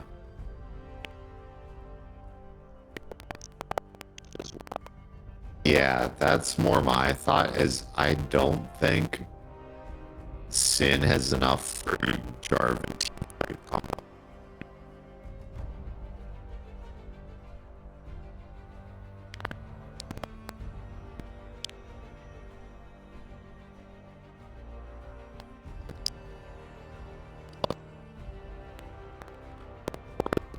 Die, cast her ult till she dies type thing. And then Ori and Jarvan are going to get gunned down by Jinx. I really think Sin needs to try and play this slow and like get picks going and things like that. But I'm really worried on how this is going to play out. Yeah, I mean, when we think back to last game, it definitely was back and forth in the earlier stages. You know, both teams were able to find some pretty nice angles into the mid game there. We were like trading dragons, trading fights, it felt like. So definitely, I mean, I hope that we can get the 3-gamer tonight. But Syndicate just gonna need to be really decisive, I think, for sure, in these engages. Yeah. Because, I mean, like you said, they don't have a lot of, like, consistent follow-up necessarily. Like, it's gonna be a lot about positioning and the initial engage from the Jarvan. So... Yeah. I mean, to be honest, I'm looking at top lane. This is one of those games that you must like play absolutely out of your mind as Aatrox. Like, if you come out of top lane with a 20 CS lead and go, guys, look, I'm beating Scion, I'm gonna like scream. Like, there has to have been like some sort of tank handshake that you could have taken that would have been better than like getting a 20 CS lead on Aatrox and then getting like absolutely murdered in team fights. You have to, in these team fights, get something going. Like, you can dive in on top of like a Cataclysm to try and get on top of somebody who's in there, and you can just think that this game needs to have Aatrox being a carry. Because I'll always say it, I'm a big Aphelios believer. Just like I'm a big Kog'Maw enjoyer. I think those 280 carries are like underrepresented with how much they play. I think like just sheer damage number wise, Alphelios is like one of the highest CPS champions in the game. If you're 6-item Aphelios, you kill everything under like 2 seconds in front of you. It doesn't matter what it is, right? Like, and Yeah. you have all of like all the guns gives him all those different utility angles, right? That with Q and you're level 18, you're the same range as Jinx with rockets. So there's all the chances for SYN to win this. I just think it's really, really hard for them. I think TSI is going to win this one. Yeah, I mean, saying that Aatrox needs a big lead in the laning phase, I definitely agree. And Jarvan is a jungler that like can be active early, but at the same time, it always feels really bad ganking Scion. Like putting a Scion behind isn't necessarily always that worthwhile. It's really the Aatrox being ahead side of that feels really necessary for Syndicate with this draft. So do you feel like that would be a good use of the Jarvan's time to prioritize that top lane and trying to get the Aatrox fed, or do you think it's something that we really need to see Espada be able to do in the pure 1v1? I mean, to be honest with you, I think he needs to. I think this is one of those games where you have to make Scion worthless. That you have to make it so that you get your Aatrox, you get him to set up a freeze. And when Scion comes to break it with Xin Zhao, you guys try and 2v2 and beat the absolute like stuffing out of them, right? That it's more you're trying to pull Xin Zhao away and set up a 2v2 where you guys can win the fight. Because like there's no way Aatrox Jarvan ever loses a 2v2 to Xin Zhao Scion, right? Are you in agreement with me on that? Yeah, I feel like Aatrox Jarvan should win, yeah. Right? So that's how I feel this should be the way you're trying to do it. That it's more that you need to get Aatrox super, super far ahead and just get Scion behind and then like crash and do things. It's also that thing of like, if you guys get lane swapped on, it's friggin' over, bro. Like, holy crap, that sucks. If the lane swap comes out. Then gets put behind and the Scion is able to weak side and just soak up the minion waves. Yeah, that would, I wonder if we'll see an early swap like that come out. We did see, I believe, a pretty early swap happen last week, if I recall correctly. So, you know, these teams definitely are willing to pull out those sorts of strategies from time to time.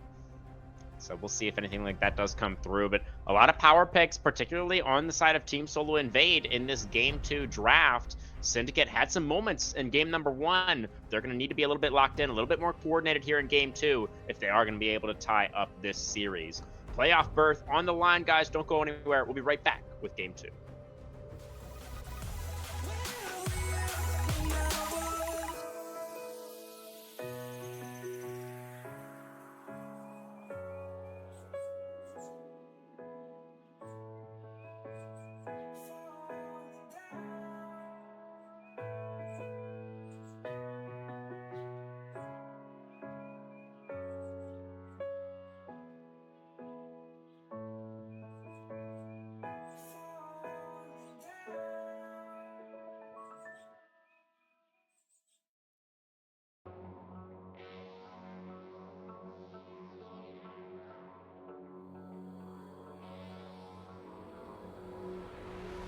Some things aren't meant to be fair.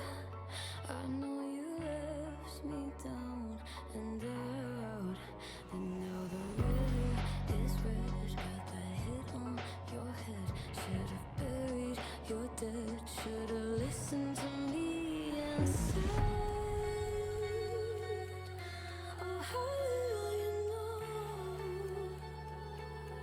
You better watch out, my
Okay, folks, here we go. Game number 2, Team Solo Invade, picking up a pretty hard-fought victory there in game number 1, but ultimately, it was the usual story for them. Some objective control, some solid team fighting, got them the win. And now Syndicate Squad 0 over on the red side. Tonight. Yeah. Got it.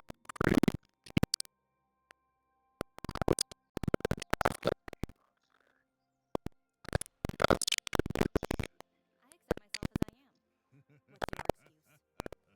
kind of doubt they will, though. It just seems like right in a lot of ways to just try and gank.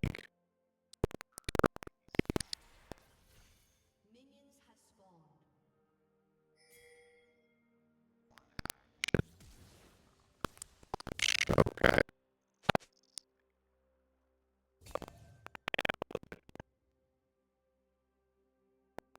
17, 18, 19, 20.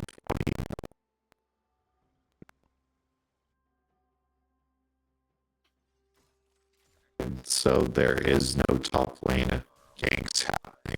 They are just going to be clearing top, which does make sense. It's not the way I want it to be done, but it's the way it should be done, probably. I'm a top laner. I want the ganks. Please give me the resources. All right. Yeah. And so I feel like there's not like a really big 3v3 win that you're going to get here on here. Yeah, I mean, I kind of said it in draft, right? Like, I definitely hear you and needing to get this Aatrox ahead, but like it just putting a Scion behind, it doesn't really feel like a good use of time generally. So, I mean, Espada has the counter pick. If he can get a big lead and transition that to other parts of the map, I think that's really what we're looking for the side of Syndicate. Both junglers, like you said, are going to be pathing down. The side of Team Solo Invade, they did get that Raptor ward down, so they're going to be able to spot out Rusty Crow. They know exactly what the Jarvan is pathing, what that pathing is looking like, and same story not really can be told for the side of Syndicate. They did get one ward there in the Tri-Brush, but don't really have that information on Joe. One thing I do want to mention, Espada is running Grasp on his Aatrox build in the top lane. Oh. I guess it's really good, like, early on. It's really hard, of course, to stack Conquer as Aatrox, like, pre-level. Oh, that's a solo kill? Nope, he has flash. Smoke has flash. He's going to flash, right? Oh. Smoke, doesn't flash. Yeah, he's going very, very low. And he's just going to live, I guess. All right, so yeah. Tanky enough to survive. Very close call. Espada did use the flash to try to set that play up. Yeah. So very tragic for the Aatrox. Was very, very close to a solo kill. That would have been amazing for Syndicate if Espada could have gotten that. It's very close, but not quite able to do so. Teleport back into lane now for both of the top laners as the junglers finishing up their full clears. See who's going to win out on the contest over the bot Crab this time around. Yeah, and Espada, I'm sure we just noticed, just came back to lane and he didn't buy a component. He bought a refillable and a pink ward. So he's planning to stick around here for the long term. That's what it looks like to me. And we do see Hero Joe is going up towards the top side to make sure nothing funny is happening. And Jarvan is coming in mid lane for a gank here onto Sinja. Yeah, Is the this Aurora's a Sinja little bit dead? chunked already. Oh. Yeah, the Aurora has no idea about the Jarvan. The EQ is not going to land, though. The Aurora trying to get back underneath the tower. Flashes. The auto, not enough to finish off the Aurora. And so the flash for Syndra will keep him alive. Now Hero Joe going to dash onto Rusty. But the Jarvan shouldn't really be in that much danger. Able to flag and drag away. I think you are behind me again. There's another E. Oh, damn. Yeah, you got it for now. Yeah, so we do see Spada does have this big lead in the top lane here. Both mid laners are resetting as well. Nothing did come from that. Sinja was able to get the push out, even though they were so low here, which should mean that they are able to hit 6 a little bit faster than ever. And we'll have to see if that between worlds is able to be any sort of big lead. Down in the bot lane, we see the calls have come through. Nothing big happening down there. Rusty is up here onto Scion. Smoke is going to flash, but flashes into the EQ. No. The He lives kill anyway. doesn't come through. Yeah. All right, 16, 17, 18, 19, 20, I'm there right now. I'm 21. actually watching in the Discord stream now, so we'll see if that's any better. Okay. Teleport into the top lane now looks like for Sinja to catch the wave. Yep. And we see that Scion has built his Bramble Vest. So now we'll have to see how good Grass Aatrox is when your opponent is smart and builds Bramble Vest first item instead of building some sort of, you know, Sunfire or something like that. So you can't get as many of those free huge healing autos that Aatrox gets. Yeah. I wonder if they're just going to try and keep this lane swap going, to be honest, there for TSI. Just have Sinja sit up here against a Spada in the top lane. I imagine they're going to get a couple of waves pushed out and swap back. I mean, the Bramble Vest isn't giving you very much value against the Orianna, so I assume that Team Solo Invade are going to be looking for an opportunity to get these lanes back to normal. But Everin obviously going to have a pretty comfortable push against the Scion.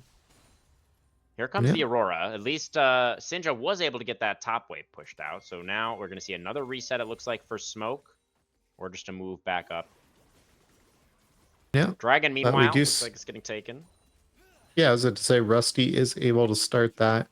While we do see that Zinzao is cycling a bit more in his camps, has gotten that one camp lead so far. Probably going to be able to transition that into the Scuttle. See if we get any sort of invade happening here. Everin is really far up here on this Ori, but doesn't have Phase Rush. So they're probably pretty safe. Well, there's the Between Worlds going to come out. Everin in trouble as the Shockwave and the Flash away. Almost enough, but there is the first blood as Hero Joe able to dash forward and does pick up the kill credit. So an early lead for Team Solo Invade. At least Syndicate were able to get that dragon.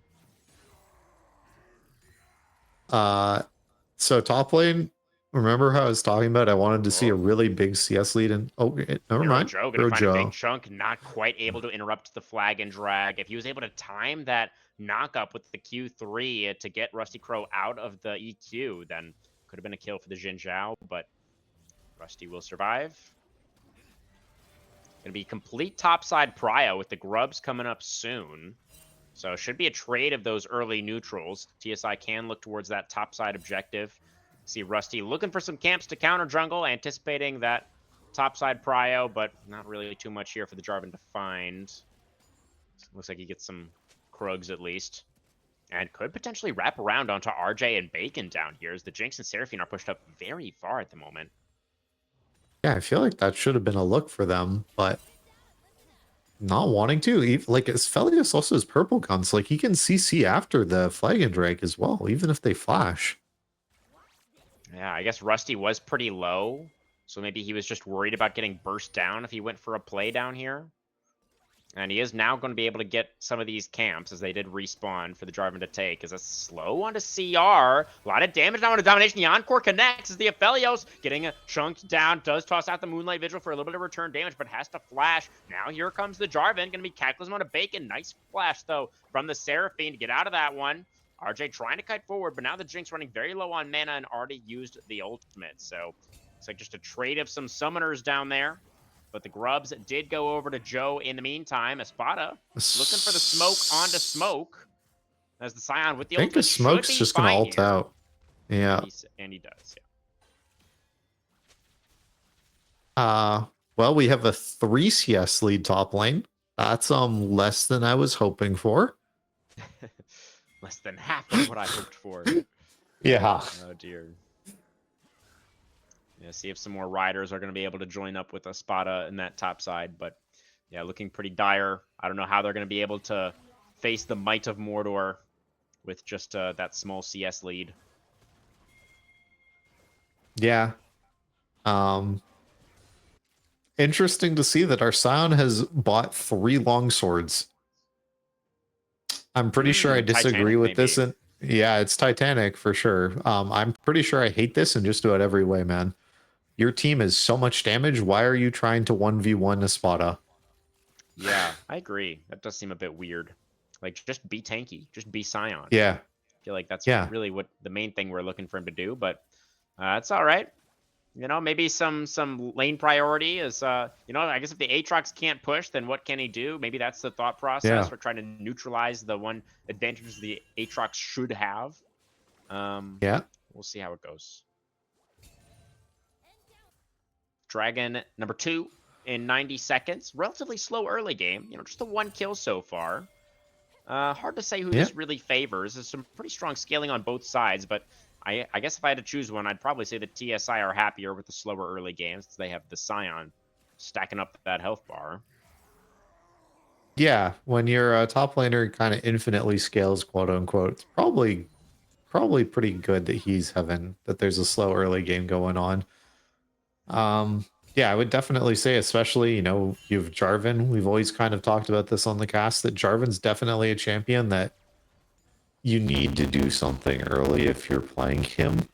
Here he comes. Is available flash on the Seraphine, who he knows doesn't have flash. The Encore's pretty good on the in now. The Aurora. But the side of Syndicate, they got their prize of the kill on the Seraphine, and they will back away. Now it's going to be a free push out in the mid lane for Evren. The spot also looking for something on the smoke. Flash out from the Scion. So a trade of ults and flashes between the top laner. Yeah. Okay. I don't really know why you chose to do that, but I feel like you could have been happy with getting your push out, maybe getting a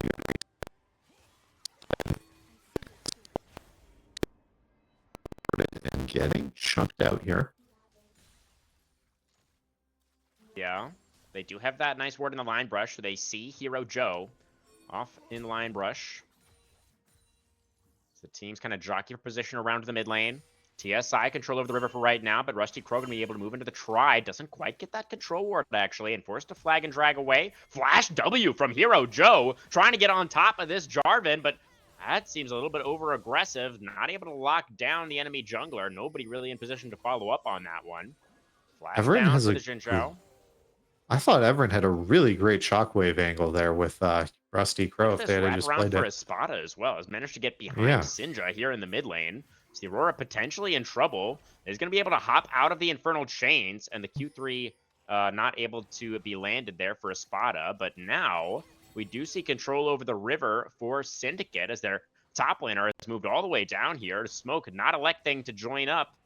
But still, Syndicate seeming kind of hesitant. They should get this dragon. It should be theirs with Aatrox here. Yeah, I mean, they obviously get this. I guess you just TP back top lane, we burn it. I don't even think Smoke can get a second plate here. That's Shockwave committed. He doesn't have ult. Oh, I guess this is yeah. just going to be the rundown from Everin. All right, so Smoke not respecting the Orianna who's coming in. And that is a free kill over to Evren, his first of the game. Malignant's first on Orianna is pretty interesting. Yeah, I've not seen that one before. That one seems very weird to me, but I mean, I guess Oriolt's really good, so getting ult CDR is probably a good stat for her. Yeah, true. And now we've got, once again, some mismatched lanes as Espada finds himself against the Aurora. We did get that wave fully pushed out in top lane, so that's going to be some CS denied from Smoke, who is now a little bit behind the Aatrox, as we can see in experience. Actually, a little bit of a lead for Everin as well over the Aurora. Yeah, and Jinx is slowly stacking up this Yuntal. We do see Araphelios is going towards the Collector as he generally does, because he gets that extra lethality in his kit, so he's able to build that stat without looking like a total fool. Sinja, just, you know, getting into Rusty Crow's face, trying to find him, make sure that there is some vision down, able to get that, but I'm really wondering how our Grasp Aatrox is going to function later into this game, because I feel like the thing about Aatrox and why he can teamfight is you get so much more of that vamp. Oh, we're just going to commit on the Smoke. Yeah, there is the unstoppable onslaught going to be blocked by Crow. And Smoke Missed in a lot of trouble. Q3 Doesn't though. have a flash, but does have his jungler here. Hero Joe to counter here. There's the 2v2 that we were expecting to go in favor of Syndicate. Smoke going down 3v2. very low. There's the Cataclysm onto 2. And absolutely right with CR here as well. It is a complete wipe. Syndicate, a massive win in the top lane. They get themselves the feat of Warfare. Oh, but Everin in trouble in mid. That's going to be a solo kill for Sinja. So a nice punch back for TSI.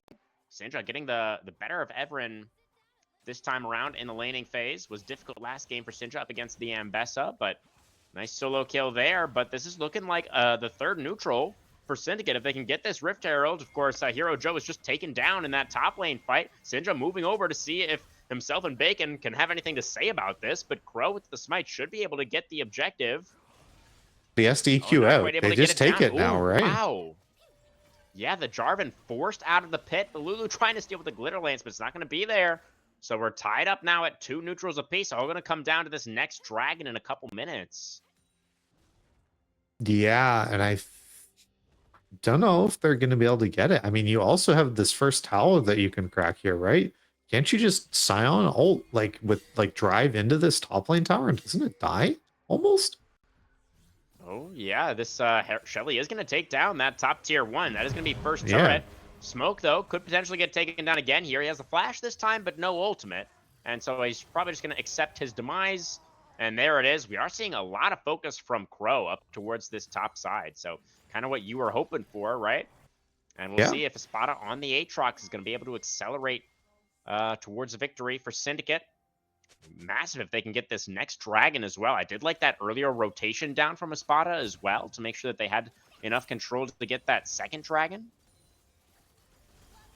Yeah, Domination's starting to get some chakrams stacked up. There's the Encore and the Mega Death Rocket. In goes Joe, but the Wild Growth is there for the Aphelios to keep him on his feet. That is going to be a lot of damage onto the Xin Zhao from the turret. Meanwhile, Espada able to take the top tier 1 in anticipation of a potential rotation down towards this bottom side. Hero Joe going to be stopped on the recall. Everin pushing back the Xin Zhao. Still should be enough time for TSI to get back out onto the map. Yeah, I don't know how much Titanic Hydra 3-0 Scion wants to team fight in this. I feel like Smoke is definitely saying, let's just slow the tempo down, guys. Let me just get my health scaling up. But the enemy team has, the sole point. I don't know if you can really give that up. So this is the fight I think that's really going to help decide this game. And Smoke is still top lane with no teleport. The Yeah. TSI are not going to have position here whatsoever. Look where Espada is already moving over. Now the Scion is moving over as well. Yeah. And does have ultimate for this fight. Yeah, I can just drive in. It's mid control currently for Team Solo Invade as RJ has that mid wave pushed out. Domination going to be able to catch it. So Team Solo Invade grouped up now, ready to push their way into the river. Yeah, I just feel like there's no way you, as Smoke, you should be letting them take it. This brush. This should be your brush that you control with your Q and stuff, that there's no way someone should be able to walk into this here. And now you just take this brush and back in. That's an aggressive dash forward for Joe. What an ult. Look at Ori. That was 3-mans. RJ's going down. Into the back line. They take down the Jinx. That is a massive first pick for Syndicate in this fight. Everin is going down low. It's a flash for Syndra to get away from the Aatrox sweet spot, but still in so much trouble. The Q3 going to land the flag and drag there for the knockup. Espada picks up the kill. 3 in a row now for the Aatrox, and Smoke going to get cut down as well. Syndicate actually absolutely wipe them in the team fight. They're going to get their third dragon, and Squad Zero are running away with this game number 2. Yeah, we were saying how much we hated this draft, but if you play better early, that's what matters, right? Draft isn't a big part of League. It's all about the team fight, and this is a team that's running together well. I mean, that's a huge boon for them as well, getting these boots, that extra movement speed, the ability to just push this lead even further and harder. They don't have grubs, so that was very, very close from RJ to almost taking out Everin with that Super Mega Death Rocket. Yeah, extremely close for sure. Yoriana will survive. Dragon taken. Bot tier 1 taken there by Espada as well. Probably has a pretty massive gold lead in that individual top lane matchup at this point. It's 4.5K overall for the team. And Domination now, picking up the wave in mid, teleport back out for Evren to help defend. Otacon is now alive. And Espada does have the teleport as he makes his way back into the top lane. Yep, and that's our BF sword picked up for our Aphelios. We're very, very close to hitting that huge spike of having 2 items done. And having your lethality maxed out, I believe, at this point in the game. I think that's what you rush first if you're going the collector, but I don't know. I don't play ADC, unfortunately. Yeah, the Aphelios been looking pretty good this game, all things considered. Smoke? Able to clear out this minion wave now. Smoke just You are wants not to the die boss, for a but tower? yeah, it's a bounty, right?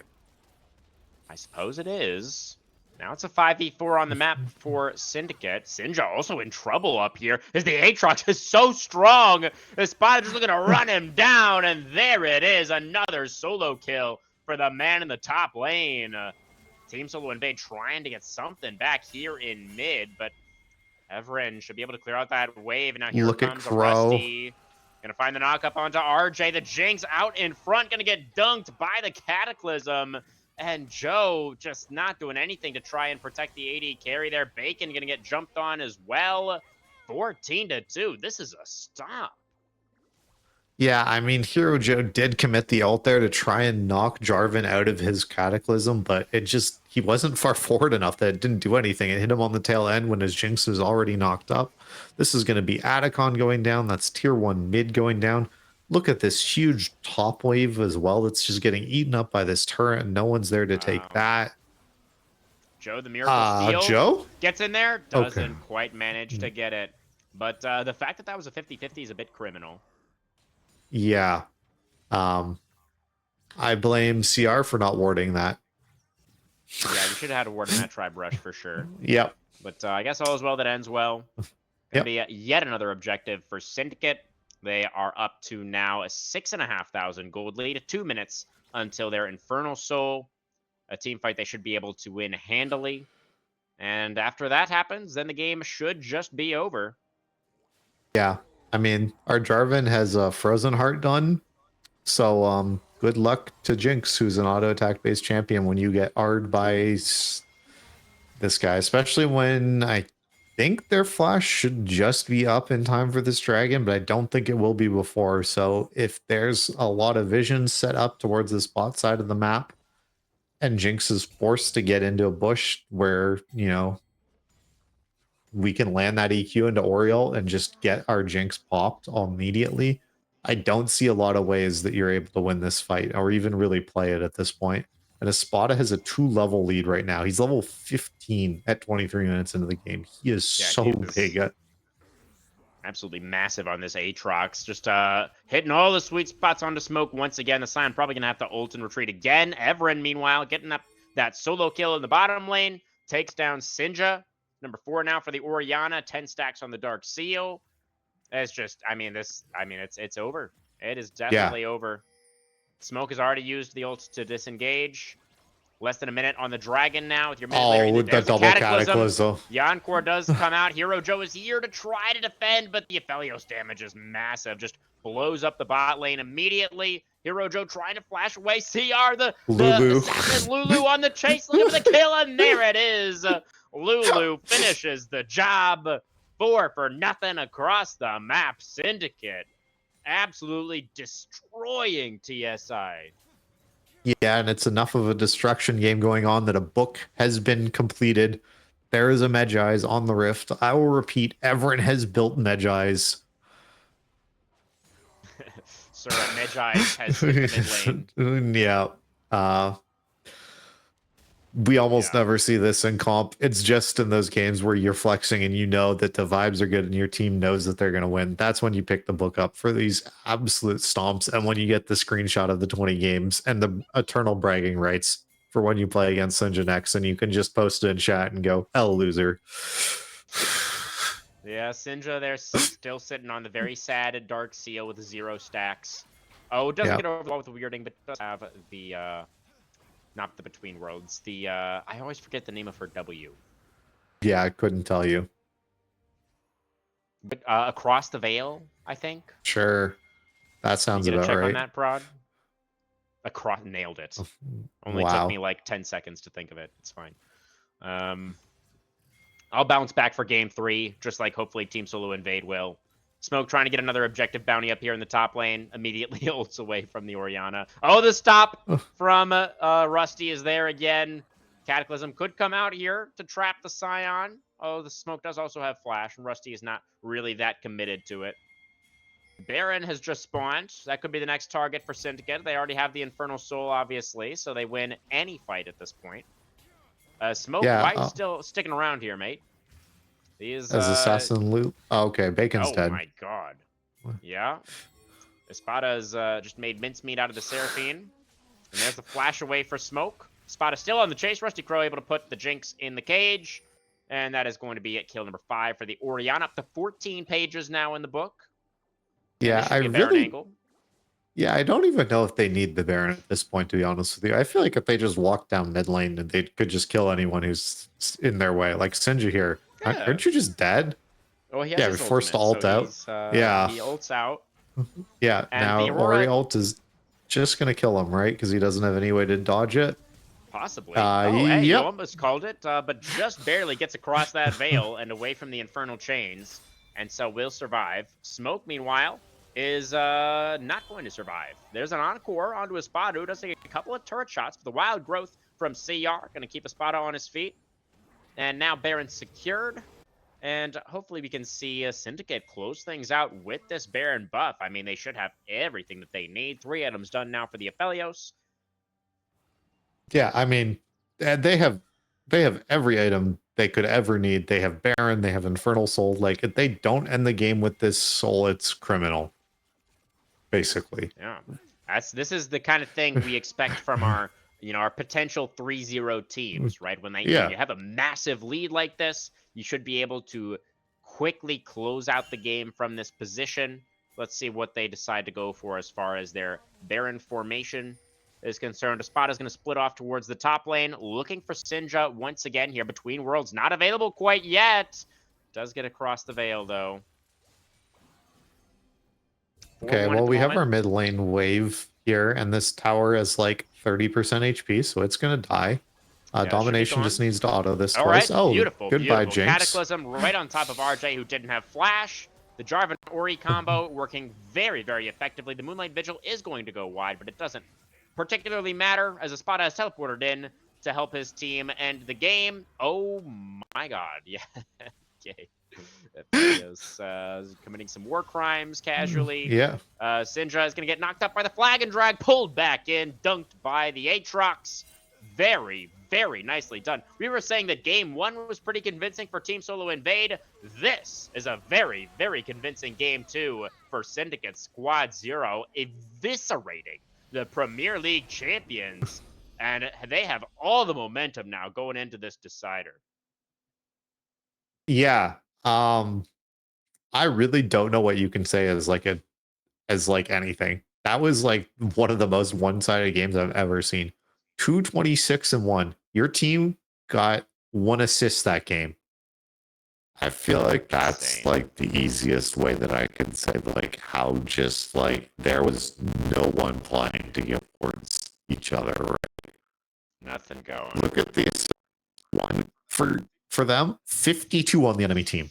Yeah, there were 3 grubs I remember did get taken, and the Rift Herald did get taken as well. The Rift Herald was actually almost Syndicate's. It was down to like 1100, and Rusty had to flag and drag out of the pit. But yeah, it was 2 kills, 3 grubs, and a Rift Herald, and 1 tower, I think, is all that TSI were able to get in this game. Yeah, I mean, RJ wasn't really able to. Nope.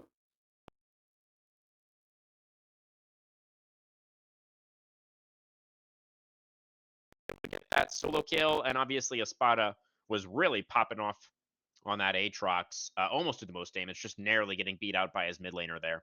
So the Orianna did top the charts, and it's probably between them, is it, for the POG? I mean, Rusty had an amazing game on that. I mean, everybody on the side of Syndicate played very well in this game. Yeah, does it matter? It's 26. You guys were 26-2. Like, the player of the game vote, I just think is kind of a moot point at this time. It's like the entire team gets it. whoever, I don't care. I'm kind of like, sure, you can give it to Evren. They played really well in the mid lane, but they did have 2 deaths, and they were the only 2 deaths of the team. So I think that disqualifies them. I'd say Espada takes it. I think it goes to Espada as well. Yeah, having the guts to go Yeah. for the Aatrox counter pick and making it work so effectively. I think the draft decision, combined with the one-sided nature of the game, loved that early roam as well from Espada when he came down into the mid lane for that potential second dragon fight. That Yeah. I was very happy to see. So yeah, I think Espada on the Aatrox was perhaps the most impressive, outshone his team that were all shining very brightly in this game number 2. So credit to Syndicate, absolutely masterclass here in this second one. And I feel like after that win, I mean, Team Solo Invade have got to be reeling after getting bodied like that, right? Yeah, I mean, this is the time where you have to have some sort of way to calm yourself down in between games, right? What is the random YouTube video that you put on that makes you laugh until you cry or something? Like, are you listening to Hey Ya Ya blasting out, singing badly with your team? That's what my team does whenever we get bodied in a match. And hey, we won our games 2 and 3 in Diamond. It works, guys. Do it. Trust me. It doesn't make you look stupid at all. And I don't want All clips of right. this for any particular reasons. But yeah, just have some sort of way to bounce back, reset the focus. I feel like there's a lot that you can say that, just shake this game off. It was so short that you don't even have to remember it very much. True, true. Well, we'll see if Team Solo Invade are going to be taking up a Storm on his YouTube recommendations, or if Syndicate Squad Zero are going to be able to ride this momentum into a 2-1 victory and an early playoff berth. Don't go anywhere, guys. We'll be back for the decider. I just wanna know what your truth is. Will you be the one to break me out of this? I want you all to myself. Don't wanna share you with nobody else. So give me something to believe.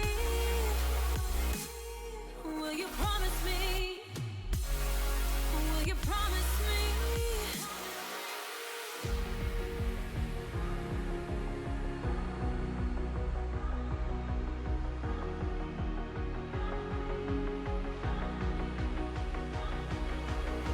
So give me something to believe.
All right, everybody, welcome back once again. We are about to get underway with our third and final draft of the night.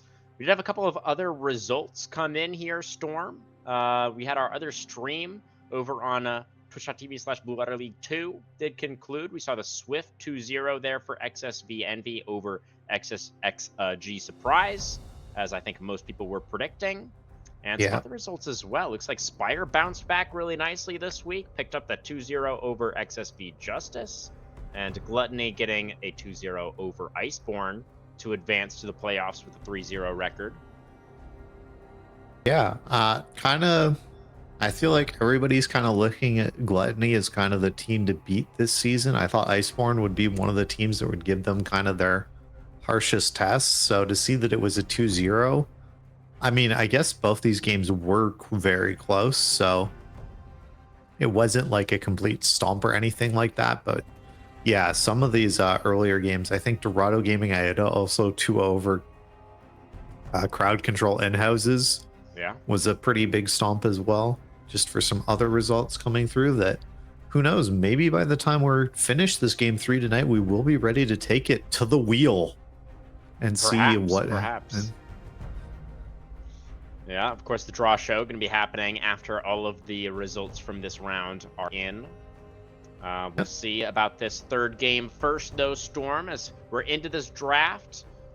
We have swapped sides once again, so TSI, after losing game 2, are now choosing to move back over to red side, get that counter pick for themselves. They are not changing up the bans too much. They are going to ban away the Trundle instead of the meld. They took away the efficiency towards the 80 carries. They're going to die another one. B1. Yeah. I feel like this is one of those things of like and it's like, this is just the time where you're TSI and you go, okay, lock me in the weird one. Because this is kind of what's left. Is there's the 80 carries that aren't like either or like there's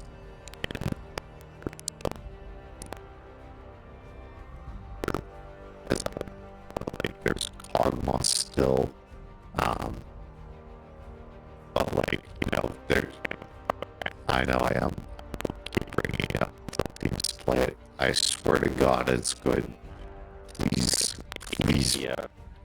I was gonna say, but like, yeah, there's all like the weird stuff, right? Like, there's all the melee ADCs, like Unara, or sorry, not Unara. Unara's gone, yeah. No, the Nyla. Sorry, that's the one. Definitely weird. Yeah, and so we probably all like all the weird ADCs. Or you could just just Especially pick for somebody. I don't know which.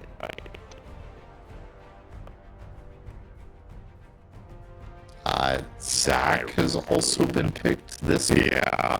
Yeah, we've got some very spicy picks coming through here. So the Irelia paired up with the Sejuani is definitely exciting. I wonder who's going to be piloting the Irelia, if it's going to be Smoke up there in the top lane, or if we are going to see that for, I'm blanking right now. Yeah, Everin. Right? The TSI mid. Everin does have a lot of way game Irelia for them. I'm just looking through their match history quickly. Sorry, Syndra is the TSI mid laner. Everin is the Syndicate mid laner. Mixed up there. Okay. So I'm looking at the wrong op.gg. Yeah, but the way here as well. I mean, most likely it's gonna be an Irelia in that top lane, but presumably that would then be a blind Irelia, which feels pretty risky. So we'll see what Syndicate are expecting. Espada, if he's going to presume that that is his lane opponent. So taking a look at the second ban phase first, support's going to be the focus, as obviously the side of Syndicate for sure still need to support. And for Syndicate, they're going to ban away the Braum and the Set. So kind of hedging their bets a little bit, it feels like.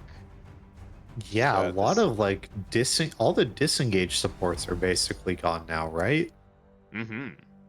Like, Yeah, the Braum, the because Renata, the Emilio, all banned. Janna's already taken away because of Fearless as well. Lulu's gone, Seraphine's gone, Maokai's gone even. Like, if you're taking some sort of heavy engage, no, it's Karma. I have no idea why.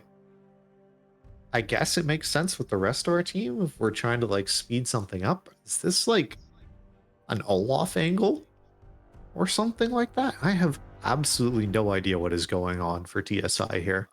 I think they're cooking something really spicy. Yeah, I mean, it could also just be an AD carry on R5, which would be less spicy. We'll see. Looks like Espada over here has locked in the Renekton. So if it does end up being the Aurelia top lane, how do we feel about that? That is such a bad, that's like unplayable tier level for Aurelia. That's like one of those things that when you're playing like mid lane Aurelia, you ban Renekton, even though it's never going to happen. But if your opponent randomly knows how to play Renekton, you're just like, oh god, my game is over. That matchup sucks super duper hard.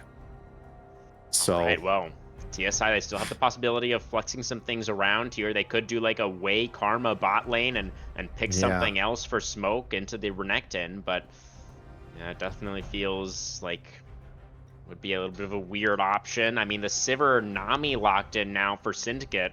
They're definitely going to have a lot of pressure with that 2v2, and it is going to be the Way bot lane. So nice. Garen going to come out against the Renekton. Should be a better matchup there for both Smoke and for Sinja. Yeah. So benefits, we have Sejuani that has 2 melees that you can play for, right? So you should be able to stack Everfrost super duper easily.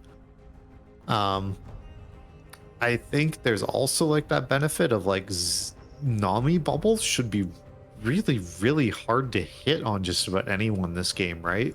For Sin Squad 0, like unless it's like chained after like a Renekton stun or something like that, like I can't see just like randomly throwing a bubble is going to hit anyone, especially with all the dashes TSI have or the movement speed in the case of Karma and Karen. You know, even Hui is able to give himself movement speed, I believe, with one of his abilities. I think the little puddle on the ground that he throws like gives movement speed to your team or something. It's like the ability you never use, but it's there. So I feel like this Nami's gonna really struggle this game, but like I'm also just gonna say this. Sivir is like, this is like the meat grinder comp.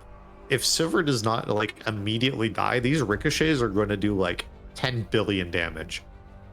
Yeah, for sure. I think it is absolutely criminal that when you saw the enemy team ban like their second or third ADC, you did not go, okay, what about banning Sivir here if we're gonna like do this? Because your team's basically been forced into playing this way. I also think Hui into Sivir bot lane is probably going to suck, even though you have Hui Karma. I still think Sivir Nami's probably just going to shove you in like on repeat. So there's not going to be like that major advantage of like you're having like the push or anything like that. And both these junglers are also so abysmal at clearing, right? So like there's a lot of chances for something weird to happen this game, because like, you know, it's like the thing of like, oh, the enemy has 3 ganked, I can go counter jungle them, and it takes you 2.5 minutes to go clear their side of the quadrant or whatever. Like, what were you about to say and bring in? I was just gonna agree that the way, I think, yeah, he doesn't have enough damage or mana early to contest the push against the Sivir Nami, so that should probably be in Syndicate's favor. For Team Solo Invade, definitely the greatest strength of this composition is the top side, where it's like this amazing Sejuani game where you have the double melee solo laners. So hopefully they're going to be able to play it really aggressively towards that. But it definitely feels like Syndicate have the much easier draft to play out, particularly as the game gets later, right? They're going to have the range advantage for sure. They have more reliable engage with the Zac. I mean, Sejuani can be pretty good engage as well if you're able to land the ultimate, but yeah, it feels like TSI are kind of going to need to snowball with this Irelia in particular. Yeah, I feel like you just watch like domination on this, like Sivir, right? If they're alive, the game's winning. Like, you don't need to even go forward with the Zac. Like, your Zac can just kind of sit there and like use his Q ability, and then once that hits somebody, then channel E and then R, right? Like you don't really need to elastic slingshot forward, I think, almost ever. I'm just more like, I think the mid lane matchup is where we're gonna like be looking, right? I think that's where most of like this is gonna come out, and that's where I'm expecting Sejuani to be looking. You know, Syndra, despite having like the pushback, that's it. Once you utilize your E, you're so vulnerable to ganks, and there's like so much ability to just come in and kill somebody. I really think that's where Sejuani is going to be focusing. Is this? I'm guessing it's Aurelia mid, right? That just makes more sense. You can dodge Yeah, away it from is. Yeah. all of the balls from Syndra, and it's not a abysmal matchup because of Renekton into it. So I I'm still not really a fan. I think that literally if it was like any other ADC except Sivir, I would be like, yeah, TSI is going to do really well and I really like what they've done. But this is all into like B1 Sivir. So I hate this, is Yeah, it feels like basically the how I spell feel. shield's probably going to get a lot of value this Yeah. game as well. A lot of great things to spell shield. I did have a couple of stats for us here in terms of previously played picks. We did see the Nami come out for CR on the side of Syndicate in game number 1 last week against Monkey's Business. CR was 0-2 and 33 on the Nami in that game. It was a 44-minute game, so a pretty long one.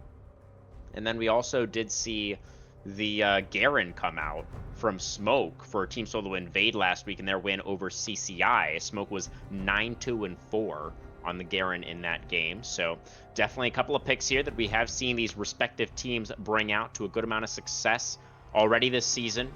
But yeah, definitely feels like for the side of Team Solo Invade here on the red side, like they're definitely going to need to have some strong performances in these lanes again. You know, I do feel like mid has been really heavily contested tonight. You know, we saw Everin Yeah. on the Ambessa in that game number 1 have a pretty good laning phase, but then kind of fall off towards the later parts of the game. And then Syndra was, you know, kind of not having a great time in this game number 2. Kind of got bodied by Everin's Orianna and wasn't really able to make much happen with the Aurora. So it'll be, I think, definitely really consequential. You know, you kind of highlighted it already. You know, the fact that this mid lane is going to be pivotal, I think, for both of these compositions in terms of how they're going to be able to play this game out. Yeah. Do you have an official prediction going into this one? Do you think it's SYN? Do you think it's TSI? Who do you got?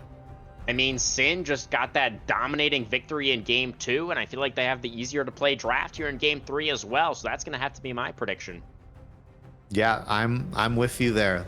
Like I said, if you had banned Sivir instead, I would be fully on TSI side. But because it is Sivir that you were trying to play into, who is like the ultimate kite back, like do a billion damage with one auto, like and throw a Q behind you and have spell shield, I think this game is very, very hard for TSI to win.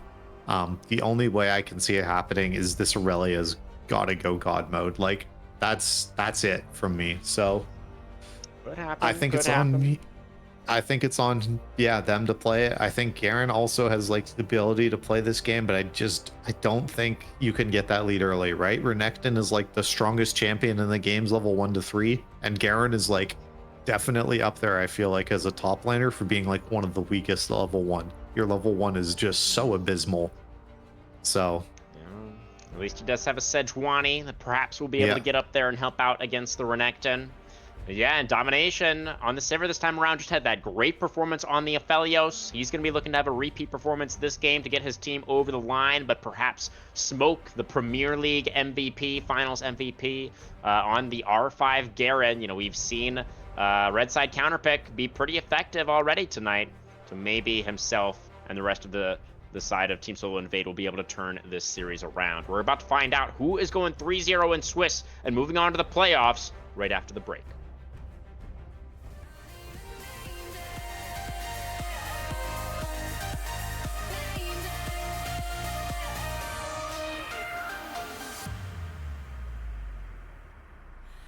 I need an angel to save me from myself, holding my savior.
All right, everybody, welcome back onto the Rift for the last game of the night. Team Solo Invade back on the red side this time around. You gasp, Wait, Storm. is What's this a going level on? 1? There's a level 1 happening.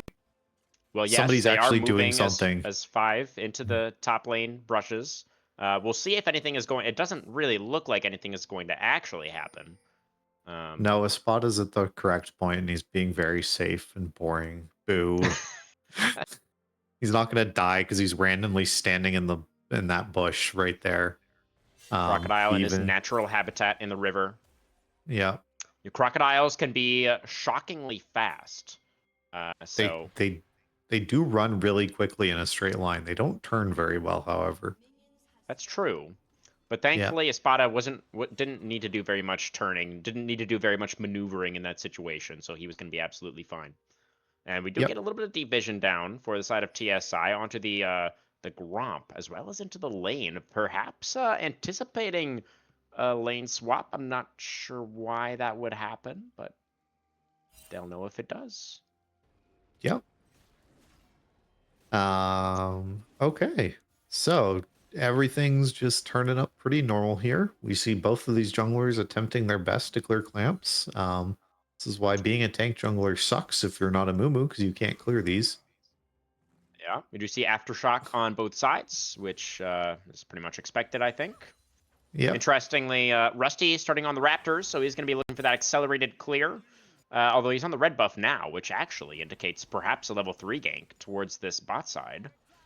Whereas Hero Joe is started on the red, so just a casual full clear as Sinja, all right. Already flexing the Irelia muscles a bit.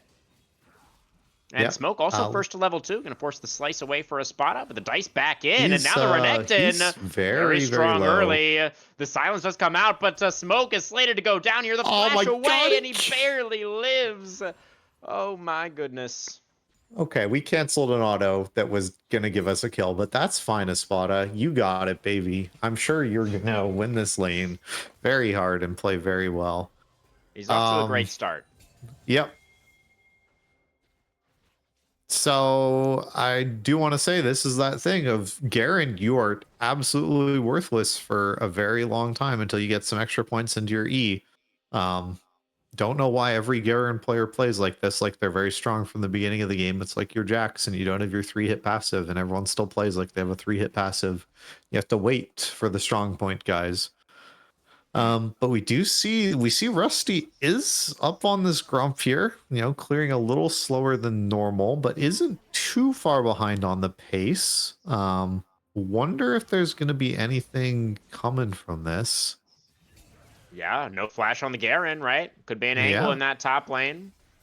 And putting Smoke behind, remember it was the R5 again. Ooh, Sinja really nice, dodging away from the Dark Sphere there. Committing the Ignite onto Evren, threatening the all-in, but not going to fully commit to it just yet. Yeah, Sejuani's now finished her clear, basically. Is looking towards mid. Ooh. That was a big chunk onto domination in that bot lane. Now the wraparound for Hero Joe. The Q flash, beautiful setup. Is going to get the flash out from Evren. Very nice there from Hero Joe. Meanwhile, Rusty has finished up his Scuttle Crab and could now look for an angle onto Sinja. Yeah, Aurelia may have to end up flashing here as well. Here comes the Zac. Flawless Duet, though, does get the stun. And Sinja not going to have to flash, just casually walks away from that one. Yeah, and now we just need to see, is Hero Joe able to get back and get some of this damage going? Because I feel like they should be able to. I'm amazed to see in bot lane that Wei is just shoving. Domination is suffering down there. Yeah. At least has a little bit of sustain from the Nami, but yeah, perhaps we underestimated the power of the Karma poke. Yeah. Oh, Everett, all right, you no should flash be dead, on right? Syndra. Yeah, nope. He's close enough to the tower. I feel like maybe Syndra could have been a little bit more aggressive there and following up on that, but just a little bit of a chunk onto the Syndra in the end. Yeah, but with this wave like this, you should be able to maintain your Q stacks here, Syndra, I think. And with Flash, this should be a kill angle. I feel like it has to be. Maybe you're just waiting for R? Yeah, everyone walking up again here. There it is. Yeah, this flawless duet finds the stun, and the Syndra should not have walked up like that. That is going to be a flash away in the bot lane for RJ. Had to get away from that elastic slingshot coming out from Rusty. But very nice for Syndra in that mid lane, picking up the solo kill. Yeah. Notably is running this Ignite, right? So they are playing very much for lane. They are trying to get ahead. Aurelia is bound to bork, so it's no surprise to see that being built here as the first item. Out of first level 6 here in the top lane, but Smoke with the phase rush, not under too much threat. There's a Severing Bolt. Okay, Spell Shield is there for Jake. But now Domination just about out of mana.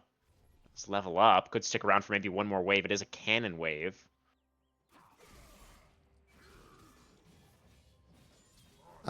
This is not a good look for Dominus Smoke. popped for Espada. All right, well, he Yeah. just got the ult advantage. Got the Dominus out and able to back away. Domination with another spell shield is going to be able to catch this cannon wave. But pretty significant CS lead for the Way is definitely not what we were expecting in this bot lane. RJ playing it out very nicely alongside Bacon. Yeah, I'm just amazed that they're just able to walk up freely like this. That I guess they must know that Zach is on the other side of the map. I feel like once, Hui lost his flash there, that they should just be so careful. But we Ooh. see Hero Joe is on this side of the map, is doing this counter jungling thing I was talking about as Sejuani. And maybe this is just going to be the transition into the dragon, but I wonder if Rusty is going to look in. There's All the right, slingshot. they're looking for Syndra, who still is sitting on the flash. Finds the stun with the flawless duet. Does have to use the flash to get away from the Syndra. Dashes back in. The Glacial Prison connects onto the Zac. It looks like it's going to be a 1-for-1 as the Bloblets being focused down by the turret. Everin not going to be able to save his jungler, so it does end up being that 1-for-1. They get the flash out from Syndra, who does also go down, so definitely a worthwhile gank from Rusty. Yeah, feeling pretty good there. Smoke up in the top lane here decided to rush Armor Boots in this matchup to try and give him that ability to stay in this lane. That seems very odd to me He's because I down don't. 20 CS right now as the Garen. Yeah. Oh, the Spiraling Despair is going to miss. Domination sidesteps it. And Rusty in the area. Now RJ is pretty low on mana. Bacon did manage to get in a reset in there somewhere. So is full up relatively on the Karma. Rusty going to be making his way in. Not able to find the stretchy strike, though. Now Dominus popped for Espada once again. Hero Joe is here on the top lane. Okay, but is on a ward. Is going to be able to clear this out from Espada. So I feel like this should be Grubs taken. You saw Zach on the bot side of the map. You have this mid lane push as well here. Yeah, it's a Chemtech Dragon to start us off this game. I feel like there were a couple of opportunities for each jungler to go towards it, but maybe because it's a Chemtech Dragon, nobody's really paying it any attention whatsoever. But now with the Grubs being taken by Team Solo Invade, you imagine that Rusty is going to look for the neutral trade. And in he goes into the Dragon Pit. Yeah, but all three Grubs is pretty good for this team, especially this team of like side laners, right? That any time that they're given on a tower now that they have these Void Grubs is going to be even more threatening for them. I was just kind of thinking that their ability to siege is absolutely god awful, right? They basically cannot as this team, that they have to play 4-1. So I feel like you're very happy to take this trade, especially why they started it, because you want this trade. You want the Grubs so much more than anything else. Yeah, makes sense to me. Yeah. And they are sitting on about a 1,000 gold lead at the moment. That is, about 400 in the bot lane and about 600 in the jungle. To the good for TSI. Gold lead for Sejuani. Not the most impactful of things. But there's the triple Ruby Crystal right now is pretty funny. Yeah, Hearthsteel Gaming is going to commence. We are going to hear some clangs, I think. Oh, Sinja getting Lovely. stretchy striked. Yeah, I really perhaps in some trouble. The Vanguard's Edge does come out onto Everin, but Syndra is going to get some power unleashed on him, and that is going to be number 2 for Everin on the Syndra. Very nice. Going to be accelerated towards that first item, and it's going to be some more XP and gold lost for the Irelia as the wave is going to crash as well. Yeah, and that flower gets taken as well. Just the chef's kiss on top of it. Some gardening. Yeah. Yeah. Yeah. As Sinja, this game is very much on you, right? That you have to do something because your top laner is getting beat down in this self counter and this pick that he has taken. Yeah. After I'm Espada just- having that amazing performance in game number 2, seems Yeah. like he's been able to transition that into this game 3 really nicely, playing with a lot of confidence right now on the Renekton. Yeah, I don't know even what the breakpoint's going to be for this Garen, right? Normally, a lot of characters when you get 9, you get that first ability unlocked. Spiraling Despair onto CR. A lot of damage onto the Nami, but he will survive the ultimate. Meanwhile, on the top side, Smoke in trouble, flashing away. Here comes the jungler, Hero Joe, looking to counter gank. Espada, Dominus going to time out relatively soon. Rusty with a slingshot back in to try to disengage. Decent knock up there onto 2, but now the Zac is forced to flash away, trying to get away from that potential Garen ultimate. Stun onto the Renekton. Glacial Prison invested as well. Flash forward for Espada, finds the stun onto Smoke, and the follow-up from Rusty is there. Feat of Warfare flamed. Are they going to get Syndicate. this? And Everin with the roam finds the scatter onto Joe as well. Beautiful from the top side of Syndicate. 3 now on the Syndra. Yeah, that's huge for this Syndra. I think that's really going to get it. I mean, you are forced to burn your TP there, but that's TP for a kill. That's better than what Ignite does, right? Oh, yeah. So I think you're very happy with that trade. You see Domination down here is just continuing to get pushed in. It's 40 CS down to RJ. All that is gross. Yeah, not the easiest game for Wei to carry, unfortunately. You're gonna have to be really careful about this Zac coming in. And with the fact that the Syndra is extremely fed as well. I mean, you gotta watch out for these scatters also. There's a Vanguard's Edge in mid lane. Syndra looking for it. We're looking for the solo kill. The flash out for Everin. Rusty trying to disengage with a shutdown. Going to be there for the Irelia. And now Syndra with a lifesteal. It's gonna be Rusty. Finds the slingshot and does make it a 1-for-1. But Syndra not saying die just yet. Finding the outplay there in mid. Picks up some extra gold and knocks off those Dark Seal stacks. Yeah, I mean, that's really big. They're now on the Bork power spike. It has been completed for Aurelia, which turns them almost basically into a completely different champion. Just your damage potential is night coming out and in the bot lane. A Domination already popped the spell shield, and that's going to line up for the Wei ultimate to come in, and the Sivir explodes. What was that flash? Domination, no. Aqua isn't going to land onto RJ, but he wants more. Finds the Grasping Maw. The Krugs are a little bit upset, but RJ doesn't care too much. Picked up the kill in the 2v2, and he's got his own Dark Seal that has now got a couple of stacks on it. Yeah, I mean, I feel like as Domination, that's the way you got to play it, right? You got to try and extend the fight after Hui uses a couple of abilities. You just stand there and you just keep autoing and try and do something, but unfortunately, you used the spell shield to try and block something, which just meant the Spiraling Despair just did so much damage to them. Oh, and now here comes the Glacial Prison. Going to go wide, but Everin is still in a really tough spot here. Syndra able to dash back on top of the Syndra, and that was a pretty comfy kill. The power of the Irelia and the Sejuani. But now Espada looking for something back on the top side. The stun is on cooldown. No flash. Smoke, though, so low underneath this tower. He dashes back in with the slice, gets the kill. The last turret shot, though, will trade it back. So 1-for-1 in the top lane. While Hero Joe is onto the dragon, looking to tie up that dragon count potentially. Yeah, and Sinja's starting to come online now, and I want to see them be able to do something still in this fight, right? Like, just get on top of Domination. You don't have the Glacial Prison, but Vanguard's Edge, that Aurelia ult is available if there is any sort of contest towards one of these fights that's coming up soon here. We do see Rift Herald has spawned if you want to immediately look for that. You know that Evren doesn't have Flash, so it should be really hard for the Syndra to join any type of fight here. Yeah. Definitely, Evren looked like he was in a really great spot, but then, you know, the Irelia starting to find some outplays, starting to find some moves there in the mid lane. Has definitely got Evren on the back foot once again, while RJ continuing to put on just a crazy amount of pressure down here. We really, oh my god, it's the spell shield available right now? Oh my goodness, I thought he was going to die again. Heal. The heal from CR keeping Domination on his feet that time.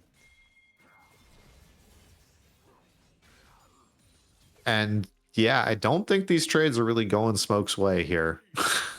No, they are not. That Dominus was a little bit optimistic, though, let's say, from Espada, as the Garen is able to scamper back underneath the tower, but RJ going to get first break down here in the bot lane. Is that Feats? They need one more objective, maybe?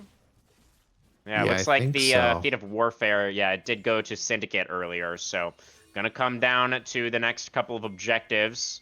Evren just used pushback. That shouldn't be allowed, should it? Oh, Rusty's here. A flip here. for the Rift Heralds. Yeah, who's gonna get it with the smite? It is stolen away by Joe. That is gonna be feats of strength over to Team Solo Invade. Now Syndra's stunned up though. Is the unleashed power for the W. No, he's not. Timed beautifully for the Irelia, staying alive for a while, but Espada is gonna be able to finish him off. And now the slingshot back in for Rusty. Smoke just has to run out. The passive. Yeah, Smoke, there's nothing he can do here. Joe is going to have to be sacrificed as well. Double kill over to the Renekton. But the Rift Herald in pocket for the Garen. A silver lining for the side of TSI. Now RJ roaming over, looking to make that lining a little bit thicker potentially. In comes Rusty. Not able to find the knock-up. And this is some... Oh, Scatter going to connect onto the way. RJ in trouble now. Has to flash out from the slingshot. Overstepping a little bit there. That is pretty big, losing your flash, especially into this Zac. It's going to make it so much harder to play this dragon fight that I feel is going to be really pivotal. But the biggest winner from this whole playoff of all this happening is Domination down here on Sivir. They got free time to go push in some waves. I think they're going to get almost this entire tower. It is going to go down to them. Wow.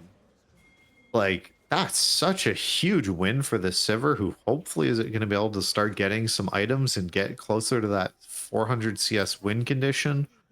Sinja will run this guy down if he is on his screen, though. So I really hope Sinja does not greed and go, I just need one more wave here for my BF sword or whatever it is that they're trying to buy. Yeah, Domination doesn't have a tier 1 turret down there to fall back to. He's going to back all the way up at the Glacial Prison. Oh, he spell shields the Flawless Duet. Pops on the hunt as well. And Syndra not able to tank up the turret. As, the Vanguard's Edge going to be tossed out there.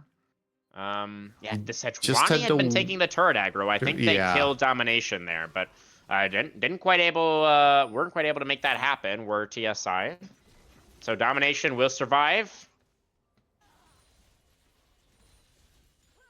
That was flash and ult from Syndra. I didn't really get anything for it. Yeah, I feel like with flash ult down, I don't know if they're able to press this and this dragon fight as much, and I don't think they're as favored for it. I think they're still going to do it because this should be the point of the game where their team is the strongest. So I think this is going to be a huge dragon fight coming up in a minute here. I'm really wondering who's going to be the focus. Sejuani ult will be back up, I believe, in that minute's time, but I don't know what the Vanguard's Edge will be. It's just that little bit slower of a cooldown. We shall see. Fighting over the mid prio for now. It's RJ able to do a decent job of getting that wave pushed out. As the rest of TSI move into the jungle to clear out some of this vision. Herald summoned up meanwhile here in the top lane. Smoke looking to potentially take down this tier 1. Espada wants the punish. The turret, though, will fall. And the Renekton, he's not going to be able to stop Smoke from using Shelly as a getaway vehicle. So now the Garen on his way towards the bot side to join up for this potential dragon fight. And TSI in a pretty good spot set up for it. Smoke? Are you okay? Okay, you're fine, right? I think he's maybe not. Aqua Prison going to be there. Not be fine. Tidal Wave coming out as well. And a splash over the wall. The Raptor's potentially going to finish him off. He's still alive. Okay. Eventually does get taken down. Dominus pops for a spot as he flashes on top of RJ, who doesn't have flash himself. and the way is going to get cut down. Stretchy Strike's going to land for Rusty as well, but they can't chase underneath the tower. Dashing back in, though, is Sinja. Tosses out the ultimate. Rusty locked up underneath the turret for a brief moment. Sinja looking for the reset onto the Zac, but he gets some healing from the Bloblets. Domination, and now Espada is still on the front lines, going to push everybody else back, and now Syndra isolated in the middle of all of these Syndicate members, going to get jumped on, dogpiled on, and taken down. Killing spree for Espada. Roamed down and had a massive impact in that fight. Yeah, just quietly walking down after the Rift Herald came, was just following Smoke pretty much immediately and just got there that little bit later. But I'm just amazed that Domination walked right next to an Aurelia like that. I feel like that's so brave of him just to have the trust in his team to know that he's like able to do that, because that seemed like it could have been a huge int to me. Very brave indeed. Worked out all right for him and the rest of Syndicate. Espada 5-1 now on the Renekton. Again, he was such a big difference maker in that key number 2 as well on the Aatrox. And he's popping off again. Smoke locked up by the Aqua Prison. Espada does have the Dominus available, but not going to commit to the fight that time. I think it's probably going to be pretty quiet for a while here on the game. Oh, and speaking of quiet, there's a pause. What have you done, Storm? Yeah, I'm so sorry that I've cast or cursed this into existence, everyone. It looks like some connection issues for Domination at the moment. So we'll see about getting the game resumed as soon as possible. We do have 2 items done now for most everybody. A Domination, notably, lagging a bit behind in that department. And we were highlighting a lot. I mean, that was a big focus for you, I think, in our draft conversation. This B1 Sivir felt like it was going to be so good into the team solo invade composition. But Jake has really been struggling this game. Yeah. Is Domination also named Jake, just like We'll Show Them All? Oh, am I tripping? Oh, I think I got them confused. That is my bad. Oh, okay. No, all good. I just wasn't sure or not. But yeah. I don't know how that happened. Sorry, everyone. It's all good. Yeah, I just feel like if you're at parity, right? Like if they were even close in CS that you're able to get that items, like if you had your Infinity Edge now, it looks like we are back into game, everyone. So that's exciting. That wasn't too long of a pause. Hopefully there's good internet all around for everyone. Oh, spectator just being pause, like pause, it. So classic. Yeah. This the usual. We'll be back momentarily. So we do have a lot of Team Solo Invade members right now grouped up around this new guy. Think they'll go for it? I don't think so, but maybe. That is the benefit of the pause, is you have a lot of time to talk about macro decisions and what you're going to be doing in the next couple of minutes. Well, this is no are going to have an LCS. idea that this is true. Yeah, we don't have the same rules. Around pauses. So, but obviously, Syndicate not going to get caught off guard by that one. No new guy starts going to be happening just yet. We did see actually in the aftermath of that last fight. Go ahead, I was gonna say, so I want to see on this top lane for like this extended play. Does Smoke actually start winning against Espada? Right, even though he is down so much, they're both like level 13, level 14. You have the Garen passive that, like, if you're able to get these short trades and then run out with phase rush just like this, like, is it gonna do anything and lead into that out kill? My answer to me looks like no, because there doesn't seem to be enough. Sinja gonna get attacked doesn't get here. Stunned by the scatter, dashes away from the elastic slingshot as well. Vanguard's Edge coming out onto 2. The Aqua Person also not going to land. The Irelia still hitting for now. The Unleashed Power comes out. Still not enough to take down Sinja, but the team just not able to help him out, so he will eventually die. Espada, meanwhile, on the top side, pushing back the Garen once again. Rusty Crow going in very deep now. There's no damage here, though. Finds a little bit of CC. The scatter follow-up is there. Yeah, the rest of the team not able to follow up on that one, though. And look at Domination pushing down mid lane, unanswered right now, onto the tier 2. Yeah, and has Espada shouting him from the top lane as well. So even if there is that full collapse coming down, this is a false bait. From Domination. Espada's like, I'm here to help you. And then Yeah, it's Spada is onto here, but now they everyone. wrap around Oh, from Smoke's Smoke. gonna kill him. Domination does have the flash. Oh, that's Oh a second no! really rough flash we've seen from Domination this game. And now Espada is going to die That for is the gonna SYNs die. as well. Has a blast cone. He's going to buy a little bit of time here. But yeah, he's always going to die. And in fact, he's not going to be And able to hit the blast cone. And the shutdown goes over to Smoke, who picks up 2 kills, gets himself back in the Everin? game. Are you RJ is dead going to now? get some Oh power my unleashed on him. god! So that is a lot of damage from the Syndra, who does have 2.5 items done. Smoke, and on top of the Nami, CR forced to flash away. So taking stock, 2 for 1. Team Solo Yep. Invade on top in terms of that trade. Yeah. So that was totally normal 2-for-1, just how team fights happen, right? Atacon getting started here. I guess you have Garen damage, and Sejuani has a melee to do this with, so there's some damage here, but we do see Spada has Everin teleport, and though. yeah, and Everin and Domination are both running to this. Espada's Oh, that's a TPing. deep teleport from Espada. Yeah. Are they going to be able to cover the Renekton on the arrival? I guess they will. Yeah, the side of yeah. TSI respect it. And they They back away from just the flip onto objective. this, right? They just take it. Hero Joe getting chunked. Otacon down to about 4k. Scatter really nice onto 2. They found Hero Joe. The bouncy castle comes through. Syndra dashing in, trying to be the hero. He's found the Nami, but that is the only thing the Aurelia will be able to get done. The Otacon is taken. The Zac flying in over the top as well. Everybody flashing away, trying to survive. But the last boomerang in the air for Domination takes down Bacon.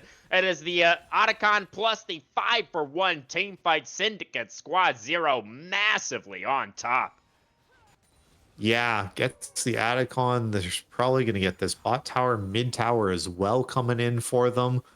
And they even have like a reset timer here to like get vision towards Baron or take some topside camps. This is bad now for this team because they don't have any wave clear basically, right? They have Hui and that's it.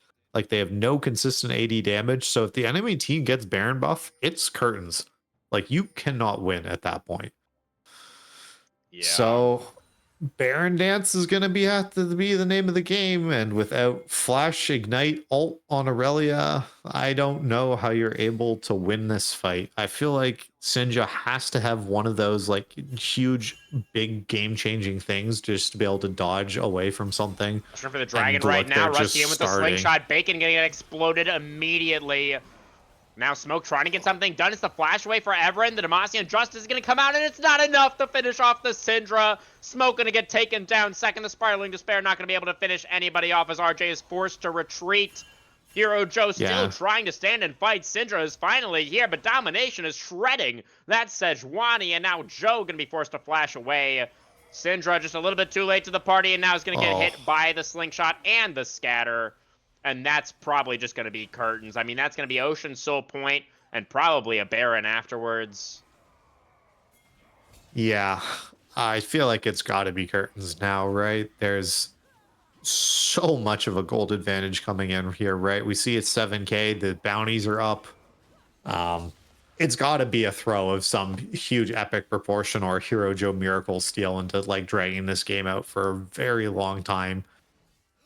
I don't see very much of a way back in, but we'll have to see. Maybe Joe's able to get some sort of smite up from over the wall. He doesn't have flash, but he always has the key, the Arctic Assault, to get over.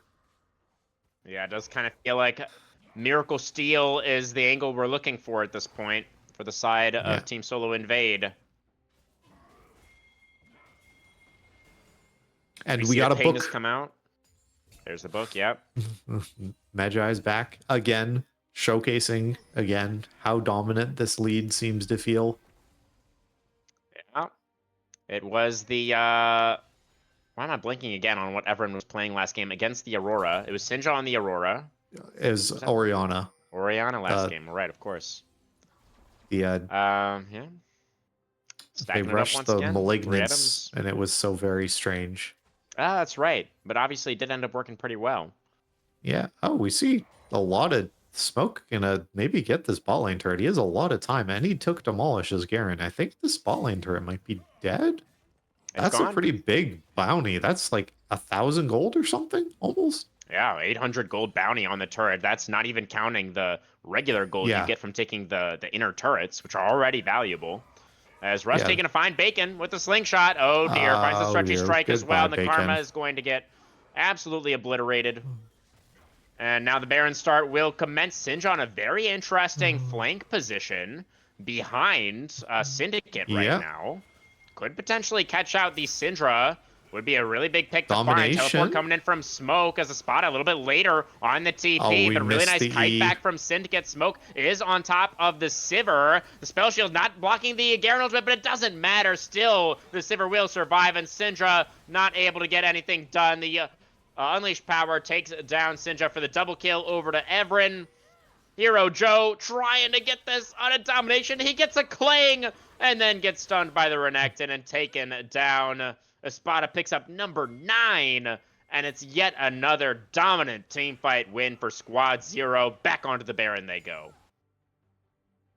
Yeah, and with this Baron, it's going to be Curtains. Oh, Espada even Espada, looking he for this just dodged 2v1. past the fear. Thankfully, Bacon back from the death chamber puts the crocodile on a leash, and Espada will actually die to RJ.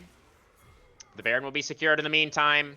Gold lead up to 8,000 now as Rusty slingshotting forward. Bacon slated to go down here once again as RJ dodges away from this slingshot and the fear to disengage from the Let's Bounce. And Bacon actually with the flash away. Looks like, oh, another slingshot as Rusty just has it available constantly at this point.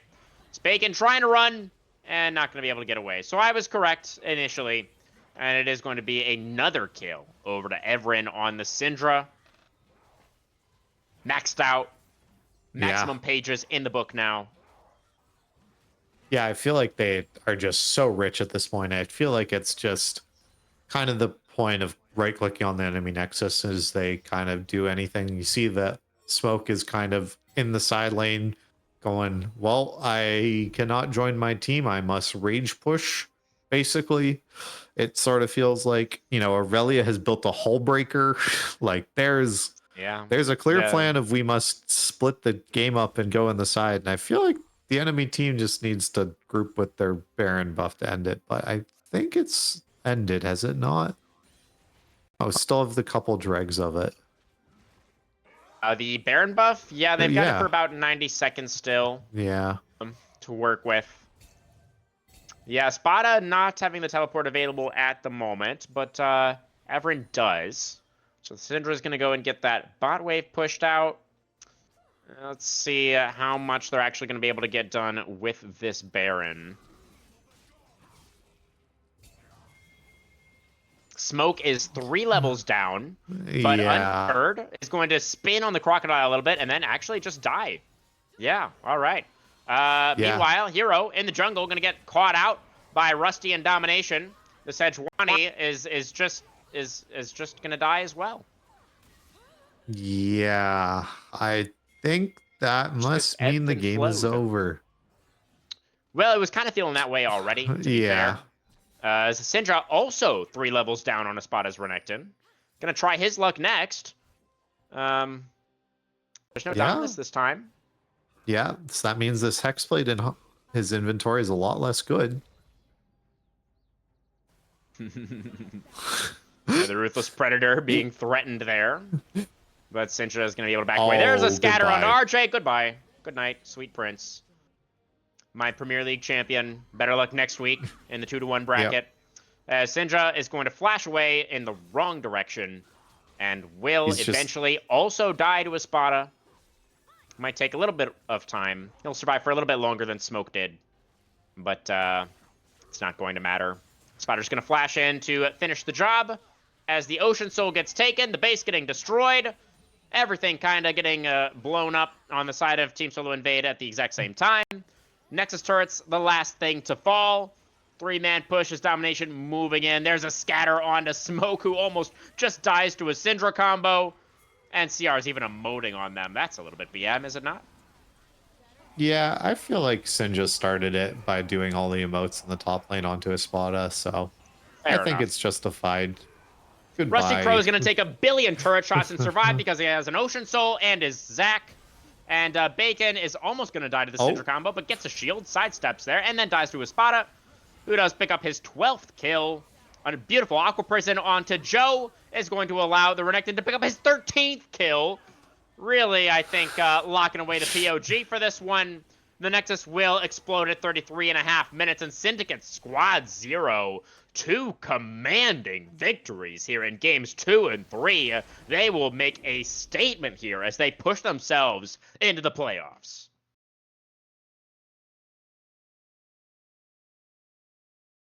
Yeah, congratulations to them. That was a pretty dominant back-to-back games to kind of get them into it.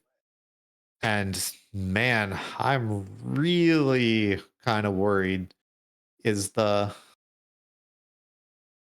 it, I just don't know what they were thinking towards that draft with that Sivir not being banned, man. Like, I guess you had that plan of like the Hui Karma were definitely good enough for it, but like the rest of your lanes just seem to have collapsed under their pressure. That Smoke taking this round 5 counter pick was not good, right?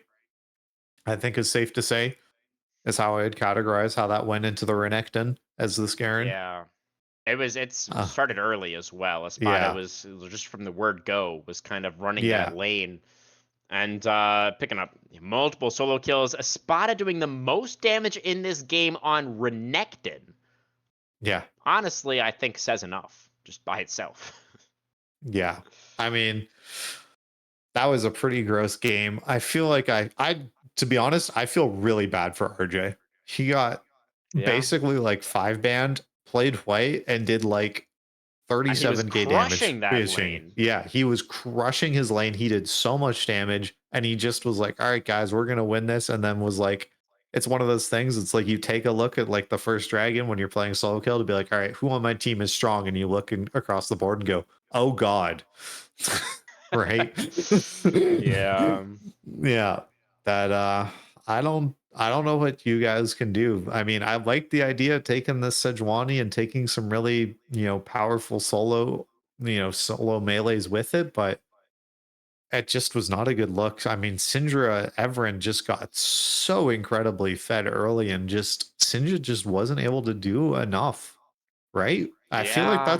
that's the way I feel is right. Is Hero Joe spent so much time dedicated to trying to get Syndra ahead on Aurelia, right? We blew the Syndra flash early with that Q flash, and we repeat ganked and everything. And Syndra didn't even get a solo kill till he was what, like level 7 or 8?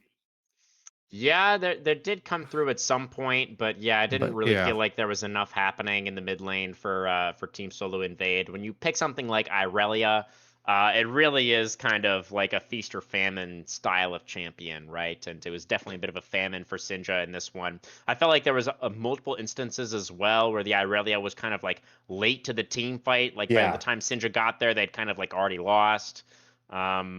Maybe they just needed to like commit to a full split push strategy earlier, like once the solo lanes didn't really go the way that they wanted. But yeah, I mean, just honestly, I mean, I feel like it's just a masterclass from Espada in this one. Both games 2 and 3, I thought he not only was he dominating the lane, but he also knew the perfect times to roam and like join up with the team, just creating so much yeah. pressure. Yeah, just made it really hard for TSI to play. Yeah, I think Espada was an incredible point of power. I think Rusty Crow also on that Zach like For had an sure. incredible 2-1 and game. 22. But yeah, like again, it was just one of those things. Like everyone played so well. Domination. Sure, they like were getting pushed in and like were down a whole bunch of CS and stuff, but like they only had the 2 deaths. Yeah, Like and he scaled. nothing. Yeah, and they scaled and they played the team fights well. CR on Nami only had the 1 death. I just I think they did really well. So SYN's going to be one of our first teams in this playoff bracket, advancing Yeah, on, they are going which to is join exciting to XSP see. Gluttony as the 3-0 teams coming out of Swiss.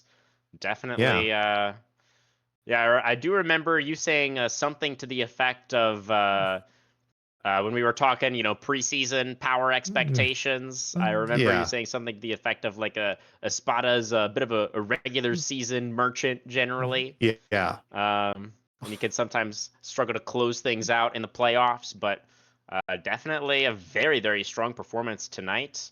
And Syndicate, clearly in their wins, they tend to be dominant. So from what we've seen today, so definitely excited to see them as they do move into that postseason. And the side of Team Solo Invade, definitely RJ, I think, had a strong performance tonight despite the loss. We definitely saw some good moments from them in Game 1 for sure. They had really solid macro, I thought, and did a good job of controlling those objective fights. But yeah, I think they just need to watch out for the early game. Seems like potentially the main weakness of this team. Yeah. I believe with all the match results in, I think we're almost ready to spin the wheel. We have Imperial Gaming's done, Monkey Business is done, Moonlight Spire we had talked about, and the Conduit Phoenix over Conduit Asylum, the Civil War is done as well. I Who won don't. that Conduit Civil War? Yeah. Conduit Phoenix took it 2 over Asylum. Our boy Chung going to be sent into the 1 and 2 bracket now, I believe. Yeah. That's pretty tough drawing probably the favorites to win the tournament into your sister team. That's a pretty brutal draw to get. Yeah, any really surprising results? Yeah, Monkey's Business 2-1 over the Inters. IG 2-1 over Mint. So Yeah. Mint, unfortunately, are going to be eliminated alongside XG.